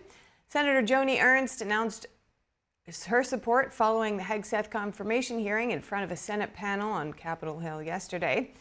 Now, Ernst is an advocate for women in the military, and she was initially hesitant to back Hegseth, but she had several conversations with him before yesterday's hearing. Now, Ernst said those focused on topics including women in combat and combating sexual assault in the military. In a statement, she said, quote, after 4 years of weakness in the White House, Americans deserve a strong Secretary of Defense. Ernst's support now means Hegseth's nomination will probably have enough votes to advance to the Senate floor. President-elect Trump will attend next week's World Economic Forum meeting in Davos virtually. That's according to organizers of the event. World leaders are bracing for the incoming president's policies and his pledge to end the war in Ukraine. NTD's Andrew Thomas has more on the upcoming gathering. Trump will return to the White House on January 20th as the 55th Annual World Economic Forum kicks off its annual meeting in Davos. We will have close to 3,000 leaders from around the world. As part of that, we will have a record number of governmental leaders, over 350 governmental leaders. Within that, over 60 heads of state and government. Ukrainian President Volodymyr Zelensky will make a special address and take questions. We're very happy that President Zelensky will be joining us in person. In the program, he will have a special address, and then there will be an interaction with him at a very important time, as we all know. Syria's foreign minister will attend the meeting in person as well. We all know what the terrible cost of the Syrian conflict has been. Now we are at a time of transition. We will welcome the Syrian foreign minister. Topics on this year's Davos agenda include addressing intensifying geopolitical uncertainty and trade tensions. Andrew Thomas, NTD News. The Senate confirmation hearing for President-elect Donald Trump's pick for Attorney General Pam Bondi got underway this morning. Here's what she says is the top priority for the Department of Justice if she's selected. If confirmed as the next Attorney General of the United States, my overriding objective will be to return the Department of Justice to its core mission of keeping Americans safe and vigorously prosecuting criminals. And that includes getting back to basics: gangs, drugs, terrorists, cartels, our border, and our foreign adversaries. I will fight every day to restore confidence and integrity to the Department of Justice and each of its components. The partisanship, the weaponization will be gone. America will have one tier of justice for all.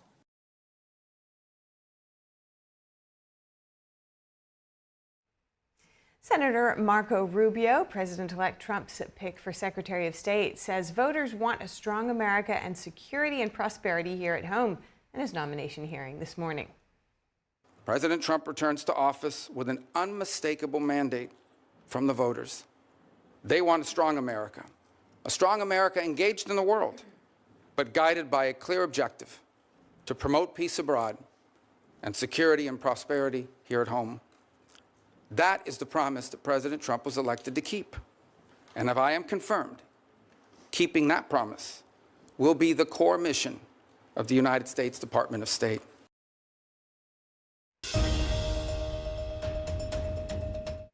Israel and Hamas have agreed to a ceasefire deal, pausing a devastating 15-month war in the Gaza Strip. The deal promises the release of dozens of hostages held by Hamas in phases and the release of hundreds of Palestinian prisoners in Israel. It would also allow hundreds of thousands of people displaced in Gaza to return to what remains of their homes. President-elect Trump posted on social media platform Truth Social saying, "We have a deal for the hostages in the Middle East. They will be released shortly. Thank you," he said. Okay, the deal is expected to deliver an initial 6-week halt to fighting. Over 6 weeks, 33 of the nearly 100 hostages are to be reunited with their loved ones.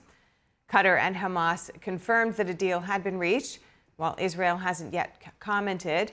The agreement still needs to be approved by Israeli Prime Minister Benjamin Netanyahu's cabinet, but it is expected to go into effect in the coming days. Starbucks is making a U-turn on its open door policy. You can no longer use their bathrooms without making a purchase. Here's the story. Starbucks. No longer America's public bathroom. A new code of conduct in effect. No smoking, vaping, panhandling, drug use, or consumption of outside alcohol. And no discrimination or harassment. And you must buy something to use the bathroom. It's all part of CEO Brian Nickel's strategy to boost subpar sales. Nickel aims to make Starbucks a more inviting third place outside of homes and offices. But homeless people and loiterers have been in conflict with his goal. Starbucks has to protect the environment. Starbucks made the concept of the third place famous worldwide. It's supposed to be a welcoming, warm environment. Crisis management expert Evan Neerman says this shouldn't be controversial and that many other businesses have the same requirement. The open door policy was enacted in 2018 when two men were arrested, just waiting for a friend. The policy allowed anyone to hang out and use bathrooms without buying anything. Starbucks got bad press when those individuals were arrested in Philadelphia, and it seemed ridiculous that they were being let out in handcuffs. But I think the fact that we're tying this new policy to that one incident is a little bit silly. There are millions of people who go into Starbucks stores every day. Neerman says all kinds of things can happen in the stores, but that doesn't mean Starbucks can't shut down its open door policy.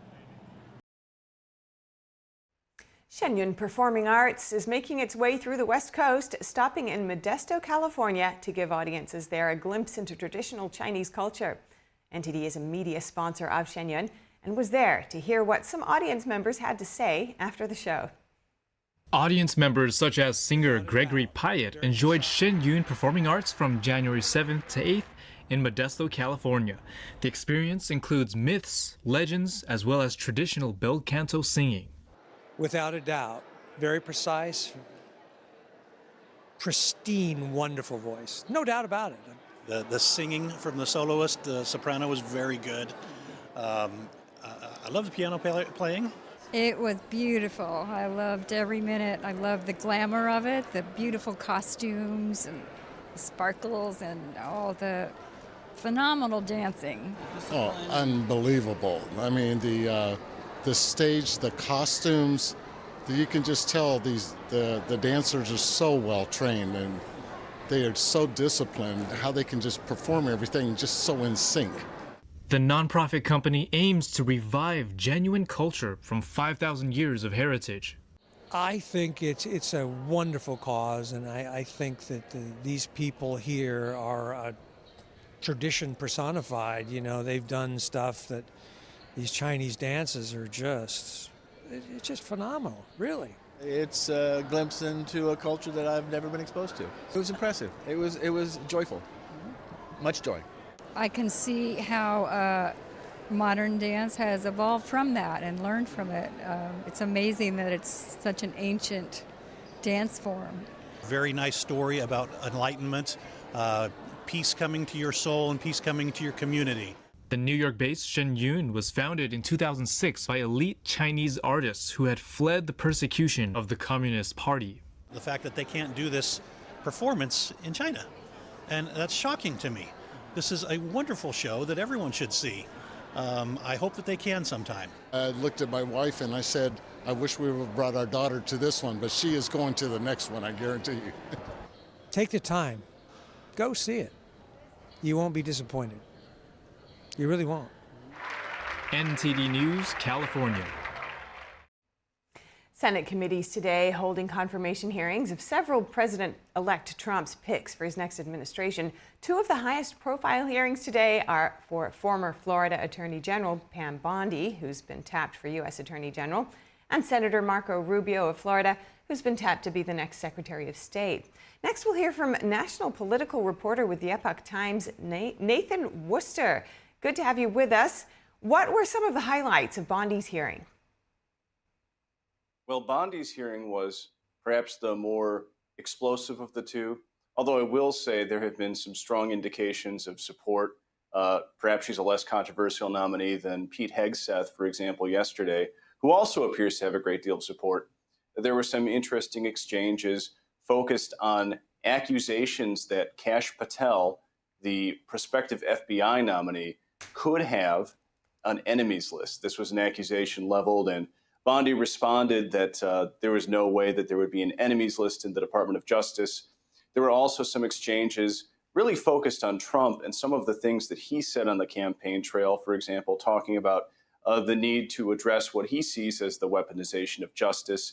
Bondi said that there would not be some effort to simply go after political enemies of the new administration, but she highlighted, for example, Kleinsmith, and other examples that people have mentioned as possible cases where there were overstepping of bounds and perhaps the need for accountability. Weaponization of the government was a concern on both sides in this hearing. What did Pam Bondi say about the border and stopping the fentanyl crisis? So I will say that that was not such a focus. There has been more of a focus on, generally speaking, the candidate for this position, along with many others, as a bit of a means of assessing, I think, for the Democrats, other aspects of possible future Trump administration.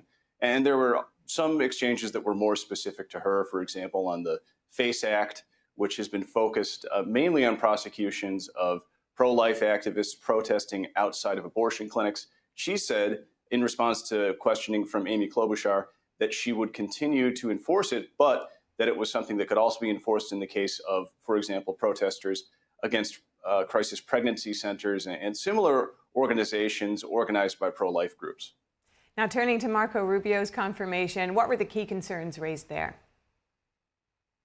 I should say that in general, Rubio is a less controversial candidate. You had, I believe, Jim Risch indicating he was supportive. You have a general sense, I think, made explicit in some cases at least, that the Democrats are probably going to give him a relatively easy time. One reason is that he, like John Ratcliffe, who is the CIA head nominee, who has also had his hearing today, has been very clear on his concerns about China, his concerns about Xinjiang and the Uyghurs, as well as general issues involving espionage, the general threat that it poses, which he, like Ratcliffe, indicated was the chief threat to the United States. Now, I should say, though, that Rubio, as compared to perhaps politicians in Washington, even Rubio himself, perhaps a decade ago, was not sounding so old school, so neoconservative when it came to Ukraine and to his general rhetoric about the U.S.'s place in the world. He was very clear that, in his words, a liberal world order had arrogated some of the interests of the United States, had led those to being placed second. At the same time, though, he spoke about the U.S.'s need to maintain a strong posture in the world. So you could say he's splitting the difference, I think, aiming for something more like Reagan foreign policy adapted to 2025 and to what his prospective executive would likely demand. And he was asked about his position on the U.S.'s relationship with NATO. What did he say there? It's been interesting, in generally keeping with what I said, he has maintained this position of believing that the United States should be engaged in the world and at the same time saying that the U.S.'s interests must come first. This more Trump-esque stance was most clear, I would say, on his questioning regarding and his comments regarding Ukraine, where he has more recently raised some issues with funding for it. He said that there would need to be some sort of resolution, and perhaps all parties to that, Russia, Ukraine, the U.S., would come away with less than they would want under a win condition from one of those parties. At the same time, though, he stressed the need to avoid simply allowing neutral Ukraine to exist in such a way as to incentivize Vladimir Putin acting against its interests. Two critical roles in two very important positions for what is, of course, a critical moment for national and world security. Thank you so much for your time today, Nathan Worcester. Good to speak with you. Glad to speak with you as always. Thank you. And for on-the-clock original news coverage, watch us live at ntd.com/live or download our NTD app. If you have any feedback, please email us and be sure to stick around for NTD Newsroom at 2 p.m. Eastern. We'll cover more stories from the U.S. and around the world.